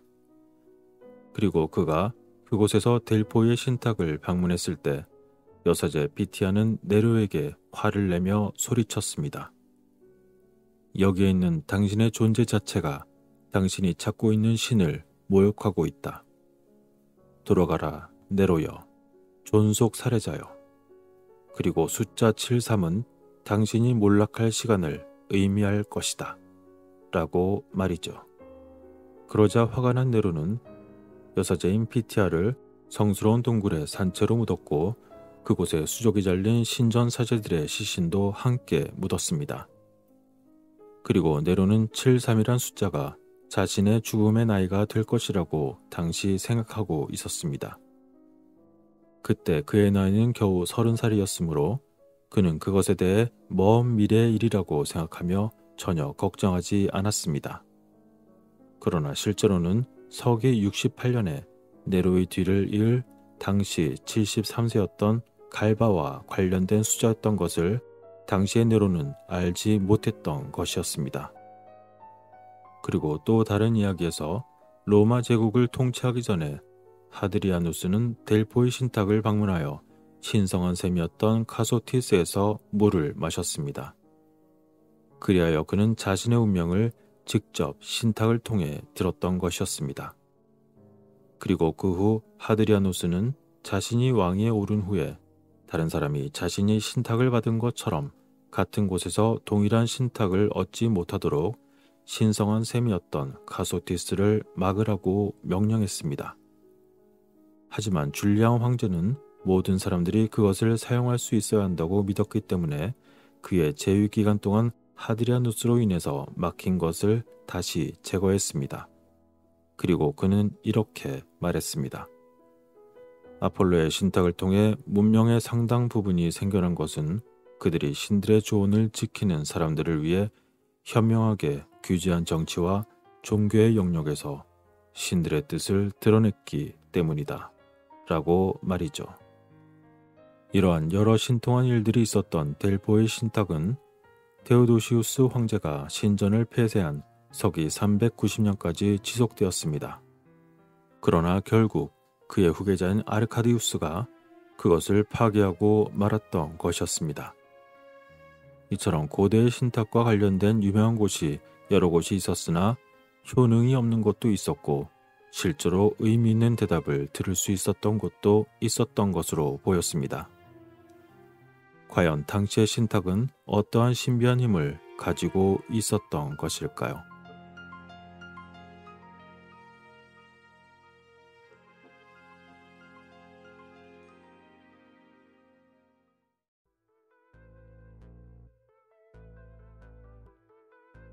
고대 이집트. 당시의 제사장들은 왕과 파라오를 위해 만 가지의 술법을 행하였으며 그에 따른 이집트 왕조 역사의 행로를 정확하게 예언한 강력한 마술사였습니다. 또한 통치자들은 때때로 신들로부터 직접 조언을 받기도 했습니다. 예를 들어 기원전 1420년경 투트모세 4세는 아직 왕자였습니다. 그가 통치권에 대한 불확실한 전망을 가지고 있을 그 당시에 아르마키스 케프레 레아툼이라는 신이 꿈에 그에게 나타났습니다. 그리고 신은 투트모세가 자신의 형상인 스핑크스 주위에 쌓인 모래를 치우라고 명했습니다. 만일 그렇게 한다면 그가 북이집트와 남이집트 그리고 온 땅을 다스릴 것이라고 약속을 했던 것이었죠. 이러한 꿈을 꾸고 난 후 투트모세는 즉시 사람들에게 명령하여 그 일을 진행하도록 하였고 투트모세는 신이 약속한 바 그대로 신이 약속한 성취의 결과를 즐겼습니다. 여기에서 아르마키스 케프레레아툼이라는 신은 잠시 언급했듯이 고대 이집트의 스핑크스 신이었습니다. 그 신은 하르마키스의 보조적인 형태로 등장했으며 신 왕국에서도 스핑크스 신으로 처음 언급되기도 했습니다. 하르마키스는 이집트 신화에 나오는 신입니다. 그리고 그는 신 왕국의 시작에서부터 호루스 신의 한 형태로 여겨져 왔습니다. 어쨌건 스핑크스 비석에서 아르마키스 케프레레아툼 신은 투트모세 4세의 신성한 아버지로 표시되었는데 그 내용은 다음과 같습니다. 나를 보라, 나를 보라, 내 아들 투트모세. 나는 산자의 머리에서 지상의 왕국을 당신에게 주는 당신의 아버지, 나는 아르마키스 케프레레아툼이니라 라고 말이죠. 신화적인 연결로 보자면 아르마키스 케프레레아툼은 태양신으로서의 능력을 인정받기도 했었습니다. 한편 이와 유사한 예언이 기원전 670년경에 누트 아몬에게 예언된 적도 있었습니다. 그리고 그 내용은 다음과 같습니다. 남방의 온 땅이 내 것이요 또한 내가 북방의 온 땅을 다스리리라. 흰 면류관과 붉은 면류관이 내 머리를 장식할 것이요 그리고 땅의 길이와 너비가 주어질 것이요 그리고 또한 유일한 신인 아몬 신이 너와 함께 하리라 라고 말이죠. 여기에서 아몬은 그의 신비하고 불가사의한 본성을 강조합니다. 그는 매우 찾기가 어려웠고 종종 들을 수만 있었습니다. 게다가 들이마시는 숨처럼 사람과 짐승의 신비한 생명의 근원인 보이지 않는 바람과 관련이 있었습니다. 아몬은 또한 다른 속성을 가진 여러 이름으로 숭배되기도 했었습니다. 그는 번식의 신이었고 또한 그는 신과 인간의 창조자였습니다. 그리고 그는 때때로 숫 양의 머리를 가진 인간의 몸을 가지기도 했었고 그에게 신성한 동물 또는 단순히 한 쌍의 숫 양의 뿔로 표현되기도 했었습니다. 그러나 그보다 더 자주 그의 머리에 2개의 긴 깃털이 달린 완전한 인간의 모습으로 등장하기도 했습니다. 그런데 이집트에서는 예수 그리스도의 탄생에 대한 예언도 있었던 것입니다. 그것은 바로 예수 그리스도가 탄생하기 무려 2000년 전의 예언이었습니다. 세소스 트리스 2세의 통치 기간 동안 헬리오폴리스의 이집트 사제인 체체페트레손부가 2000년 전에 예언적인 환상을 본 내용은 바로 다음과 같습니다. 그는 그가 도래하기를 갈망하는 자들에게 매우 이상적인 통치자, 그는 화염의 불길을 식혀줄 것이다. 그리고 그는 모든 사람의 목자라고 알려질 것이다. 또한 그의 마음에는 악이 없다. 하지만 그는 오늘날 어디에 있는가? 보라, 그의 힘은 보이지 않는다. 라고 말이죠. 한편 이집트의 마지막 왕이었던 넥타네보 역시 예언자이자 점성술사이자 신비주의 마술사였습니다. 그는 자신의 능력을 현명하게 사용하여 자신의 암살을 막고 그가 싸운 전쟁에서 승리했습니다.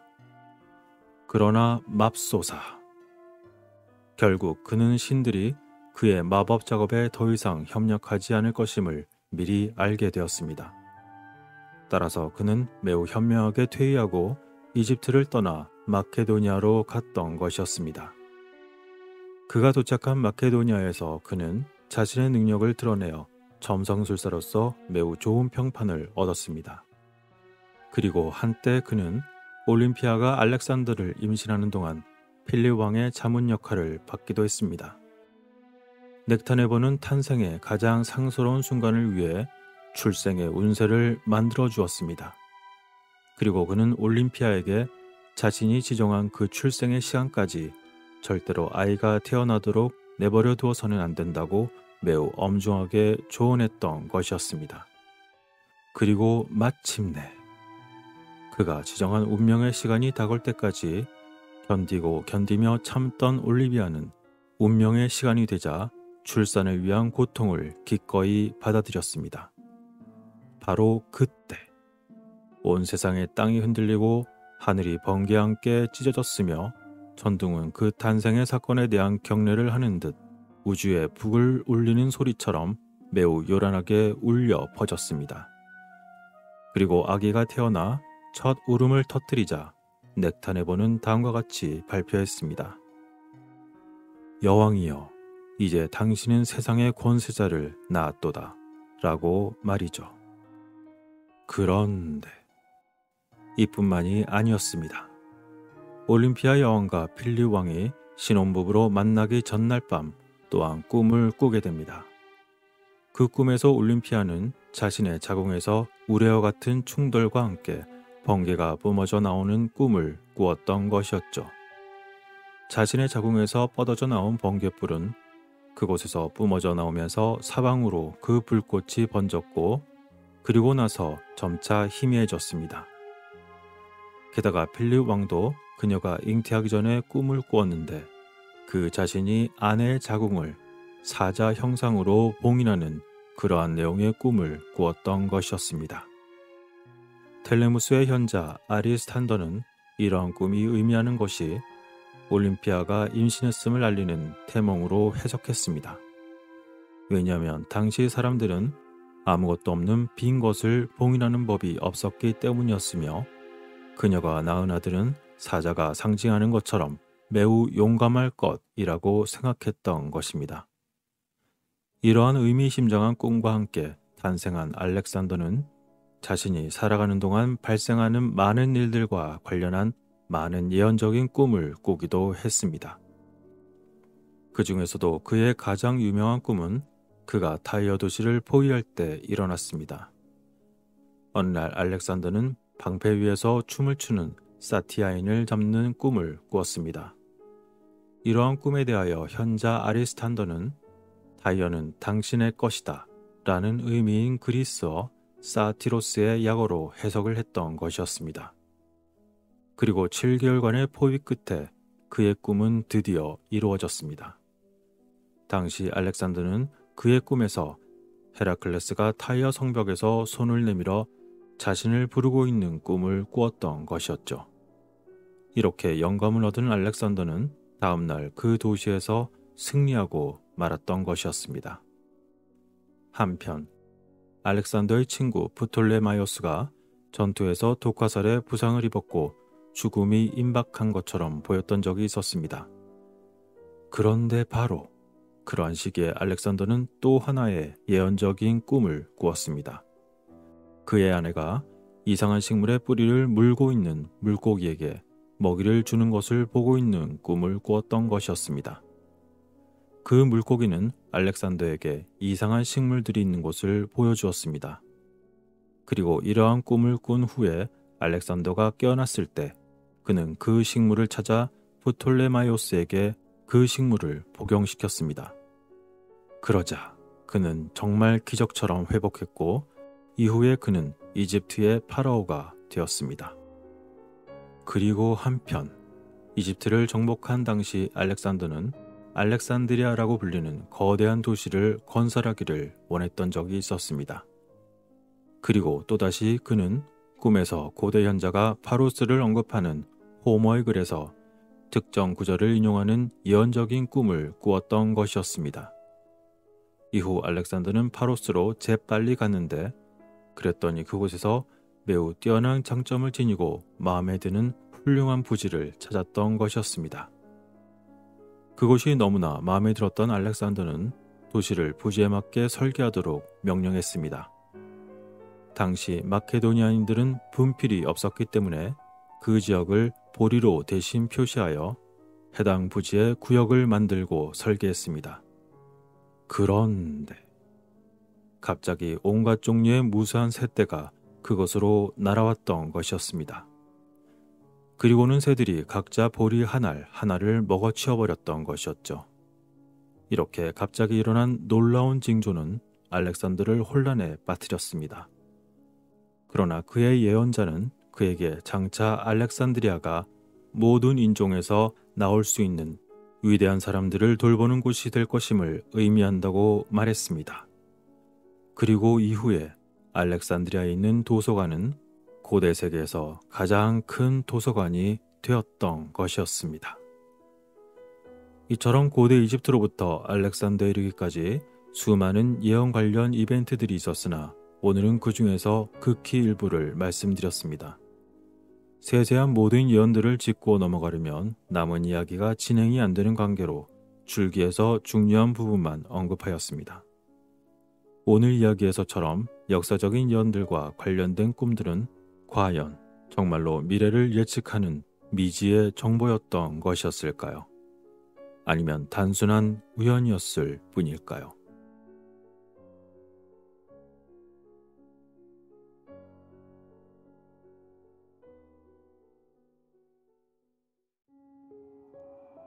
고대 모든 예언적인 예술, 그 중에서도 특히 점성술은 고대 로마에서 널리 행해졌습니다. 몇몇 점성가들은 카이사르 왕조와 다른 황제들의 운명을 정확하게 예측했습니다. 로마인들은 특히 꿈을 매우 진지하게 여겼습니다. 로마의 시민들은 제국의 안정과 운명이 관련될 수 있는 모든 꿈을 원로원에 보고할 법적인 의무가 있었습니다. 점성가 티라실루스는 클라우디우스가 서기 54년 10월 13일에 63세 63일 63시계 63시간일 때 죽을 것이라고 정확하게 예측했습니다. 클라우디우스는 로마 제국의 제4대 황제였습니다. 그는 마르쿠스 안토니우스의 손자이며 아우구스투스의 아내 리비아 드루실라의 손자이기도 하고 티베리우스의 조카이면서 전인 칼리큘라 황제의 친삼촌이기도 합니다. 이러한 클라우디우스에게는 4명의 아내가 있었습니다. 그 중에서도 황제 클라우디우스의 4번째 아내이자 조카딸로서 서기 49년에서 54년 사이에 로마의 황후였던 아그리피나가 있었습니다. 그녀는 강력한 정치적 유대를 통해 로마 국가의 문제에 관여하는 배후 고문의 역할을 했습니다. 클라우디우스는 이러한 로마의 다음 황제인 네로의 어머니이자 자신의 아내 아그리피나에게 살해당하게 된 것이었습니다. 그녀는 그가 네로를 다음의 상속자로 지명하지 않을 수도 있다는 것을 알았을 때 독이 있는 버섯 한 접시를 그에게 먹였습니다. 그리고 그는 다음 날인 10월 13일에 사망하고 말았던 것이죠. 클라우디우스와 네로는 종종 점성가 바르빌리우스에게 조언을 구했습니다. 그는 클라우디우스가 통치 14년에 죽을 것이라고 예언했고 아그리피나에게 네로가 통치할 것이라고 말했습니다. 그러나 그가 왕에 오르면 그의 어머니를 죽일 것입니다. 라고 그 예언가는 그녀에게 경고했습니다. 하지만 그녀의 일생의 야망은 그녀의 아들을 로마의 황제로 만드는 것이었습니다. 그래서 그녀는 그가 통치할지라도 나는 상관하지 않습니다. 그가 나를 죽이게 놔두십시오. 라고 대답했던 것이었죠. 그리고 네로는 예언대로 했습니다. 이처럼 반드시 자신의 아들을 황제로 만들려는 욕심은 그녀의 아들 네로에 대한 경고에도 불구하고 그녀는 자신의 인생을 건 도박을 했던 것입니다. 클라우디우스는 죽기 전에 그녀의 음모를 알게 되었지만 결국 54년에 사망했습니다. 그리고 그녀의 아내 아그리피나가 그를 독살했다는 소문이 돌았지만 소문은 사실이었습니다. 아그리피나는 네로 황제의 통치 초기에 매우 지배적인 영향력을 행사했지만 결국 59년에 그녀 또한 살해당하고 만 것이었죠. 모든 기록에 따르면 아그리피나의 성격은 무자비하고 야심차고 폭력적이며 횡포한 것으로 묘사됩니다. 그러나 육체적으로 그녀는 매우 아름다웠으며 평판이 좋은 여성이었습니다. 그녀에게는 오른쪽 위턱에 이중 송곳니가 있었는데 이는 당시 행운의 표시였습니다. 그러나 행운이 영원히 지속되는 것은 아니었던 것입니다. 게다가 네로도 결국은 지난 예언 시리즈 1편에서 말씀드린 바와 같이 델포의 신탁에서 그의 죽음에 대한 예언을 받게 되었던 것이었습니다. 한편 아마도 가장 유명한 로마 예언은 예언자 스프리나 베리티우스가 종교적 희생 중에서 율리우스 카이사르에게 내린 3월의 이데스를 조심하라 라는 경고였을 것입니다. 3월의 이데스란 로마 달력의 74일째 날로 3월 15일에 해당합니다. 그것은 여러 종교의식으로 표시되었으며 로마인들에게 부채청산 마감일로 유명했습니다. 그가 암살되기 전날 밤 카이사르의 아내 칼푸르니아는 하나의 의미심장한 꿈을 꾸었던 것이었습니다. 꿈에서 그는 자신의 집에 포탑이 무너지고 카이사르의 시체가 그들의 집으로 옮겨지는 것을 보면서 그녀는 그의 시체를 보며 울었습니다. 그리고 아침에 꿈에서 깬 그녀는 시저에게 원로원에 가지 말라고 간청했지만 그는 그러한 그녀의 간청에 다소 의구심이 들었음에도 불구하고 그녀의 말을 듣지 않았습니다. 그녀의 말을 듣지 않고 원로원에 가게 된 결정적인 이유로는 옆에서 브루투스의 주장이 있었기 때문이었죠. 브루투스는 많은 인원이 카이사르가 상원에 도착하기를 기다리고 있기 때문에 그들을 결코 실망시켜서는 안 된다고 주장했던 것이죠. 그리고 결국 원로원으로 향하는 길에 그는 성견자 스프리나를 만났고 그는 스프리나에게 이렇게 말했습니다. 3월에 이데스는 나에게 아무런 재앙을 주지 않았다. 라고 말이죠. 그러자 스프리나는 그에게 대답했습니다. 그렇습니다. 3월에 이데스는 여기에 있지만 또한 아직 가지도 않았습니다. 라고 말이죠. 그리고 기원전 44년 카이사르는 그날 사망하고 말았습니다. 결국 그의 아내의 만류에도 불구하고 그를 예정대로 가도록 부추긴 자 브루투스는 로마의 정치가이자 율리우스 카이사르의 암살자였던 것이었습니다. 한편 사망한 율리우스 카이사르에게는 양자이자 후계자였던 아우구스투스가 있었습니다. 아우구스투스는 브루투스 일행이 자신의 아버지 율리우스를 살해한 것에 대한 복수를 하기 위해 기원전 42년에 필리피, 즉 빌립보라고 부르기도 하는 타소스 섬 북서쪽의 도시에 갔습니다. 하지만 당시 그는 몸 상태가 매우 갑자기 안 좋아져 걷는 것조차 힘들 정도로 매우 약해져 있었습니다. 그러자 카시우스의 군대는 아우구스투스의 진영을 덮쳐 제압하고는 많은 병사들을 사로잡고 말았습니다. 하지만 아우구스투스는 자신의 담당 의사의 지력으로 그에게 끌려 전투가 끝날 때까지 습지에 숨어 있었습니다. 의사는 아우구스투스를 제거하라는 꿈을 꾸었지만 이제 그 꿈에서 깨어났다고 맹세를 했고 이후 그는 몸을 회복하고 결국 필리피 전투에서 승리를 하여 로마를 통치하게 됩니다. 로마의 역사가 뒤온 카시우스는 아우구스투스에 관련된 예언을 기록한 적이 있었습니다. 그 예언의 기록은 바로 점성가이자 원로원 의원인 니기디우스 피굴루스가 옥타비우스의 아들 아우구스투스 카이사르에 관해 했던 오래된 예언이었습니다. 니기디우스 미굴루스가 아우구스투스를 위해서 세계의 절대 제국을 예언했을 때 그는 막 태어나려고 할 때였습니다. 동시대 사람 중에서 이 예언자는 별과 별자리에 대한 지식에 대해 가장 지혜로운 사람으로 여겨지고 있었습니다.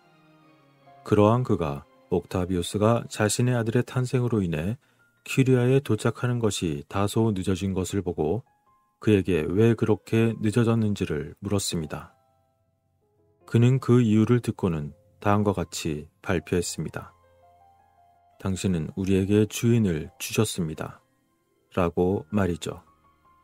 그 당시 많은 로마인들은 여전히 그들의 나라가 민주주의 국가라고 생각했던 때여서 그랬는지는 몰라도 이런 미굴루스의 발표에 낙담한 옥타비우스는 아이를 제거해야 할지 고민했습니다. 그러나 그 예언자는 그의 고민에 대해 그러한 행위를 반대하는 다음과 같은 조언을 했던 것이죠. 그런 종류의 일이 이 아이에게 일어나는 것은 불가능합니다. 라고 말이죠. 이후에 옥타비우스는 트라키아에서 군대를 이끌고 있을 때 그는 자신의 아들에 관하여 지역의 신탁과 상의한 적이 있었습니다. 그때 제사장이 제단 위에 포도주를 붓자 불꽃이 터지고 튀어올라 성전 지붕 위를 지나 하늘로 치솟았던 것이었죠. 그러자 제사장들은 옥타비우스에게 이르길 이러한 징조는 오직 한 번 전에 일어났었다고 말했습니다. 그것은 바로 알렉산더 대왕에게 제물을 바치는 동안 일어난 징조였다는 것이었죠. 이러한 이야기가 있었던 아우구스투스가 아직 젊었을 때, 그리고 그가 권력을 잡기 전에 그의 별자리에 대해서 현자 테오기네스에게 자문을 구한 적이 있습니다. 아우구스투스가 생년월일을 테오게네스에게 말했을 때 그 현자는 갑자기 청년 앞에 무릎을 꿇고 그가 왕위에 오를 것이라고 예언했습니다. 그러한 현자의 예언은 아우구스투스에게 매우 깊은 인상을 남겼고 그의 태양기호인 염소자리에 인장이 있는 은화를 주저하여 발행했습니다.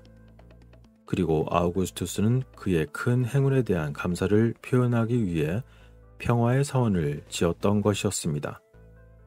그는 자신이 지은 성전이 얼마나 오래 서 있을 수 있고 평화가 계속 지속될 것인지를 델포이 신탁에게 물었습니다. 그러자 신탁은 처녀가 아이를 낳고도 처녀로 남을 때까지 라고 대답했던 것이었죠. 아니, 처녀가 아이를 낳았다는데 다시 처녀로 남다니. 그런 일은 불가능해 보였기 때문에 아우구스투스는 신탁이 영원한 평화를 예언하고 있다고 생각했습니다. 그래서 그는 템플룸 파치스 에테르나 라고 새겨진 현판을 성전에 헌납했습니다. 그러나 이후 그리스도의 탄생과 동시에 성전은 어떤 예고나 경고도 없이 알 수 없는 원인으로 인해 무너졌던 것이었습니다. 그러한 그리스도의 탄생과 동시에 아우구스투스 카이사르는 티브리틴 10일과 상의하고 있었습니다. 아우구스투스는 10일에게 로마 원로원이 명령한 대로 자신을 신으로 숭배해야 하는지 물었습니다. 그러자 10일이 그녀의 신성한 책들을 살펴보는 동안 찬란한 유성이 하늘을 가로질러 번쩍였던 것이었습니다. 그러자 10일은 천상의 징조를 그녀의 대답으로 받아들이며 다음과 같이 말했습니다. 보아라, 그것은 너희에게 계시된 미래의 징조이다. 하나의 세계는 끝나고 또 다른 세계는 시작되고 있다. 미래 천년의 왕, 세계의 진정한 신인 아이가 막 태어났다. 그는 천박하고 무명한 족속이요, 그의 신성은 알지 못하나니 그가 마침내 자기를 알린 후에 그가 핍박을 받으리라. 그가 기적을 행하며 악기를 팔았다 함을 받으리라. 그러나 내가 보노니 결국에는 이기리라. 죽임을 당한 자가 자신을 장사한 곳에서 일어나 사망을 이기고 모든 민족을 통일하리로다. 라고 말이죠. 이처럼 그녀는 그에게 하늘 높은 곳에서 아기를 안고 있는 젊은 여자의 환상을 보여줌으로써 대답했고, 하늘에서 들려오는 음성은 이는 세상의 구세주를 잉태할 처녀입니다. 라고 말했던 것입니다. 그리고 그는 로마의 모든 신들을 가리게 될 것이라고 예언했던 것이었죠. 이러한 에피소드는 성서의 동방박사의 사전적인 일화로 여겨지기도 했습니다. 새로 태어난 예수를 방문하고 고대와 기독교 로마를 연결함으로써 로마 황제 중 가장 위대한 황제가 그리스도의 재림임을 예고한 것을 암시합니다. 여기서 10일이 티브리의 에트루리아 10일인지 그리스 쿠마의 10일인지 명확하지는 않습니다. 그러나 알보네아라는 이름의 티브리틴 10일은 티브리에서 여신으로 숭배되고 있었으며 애니오 강둑 근처에서 그녀의 손에 책을 들고 있는 모습이 담겨진 그림이 발견되었다고 합니다. 이러한 예언들이 고대에 일어난 기록들에 의하면 매우 신비해 보입니다. 그 기록들처럼 과연 고대의 예언가들은 미래를 보는 능력을 부여받았던 것이었을까요? 그리고 그러한 예언들은 이미 정해진 운명의 굴레를 보여주는 미리 보기 환상이었던 것이었을까요? 모든 판단은 여러분들의 몫입니다. 다음 영상에서 뵙겠습니다.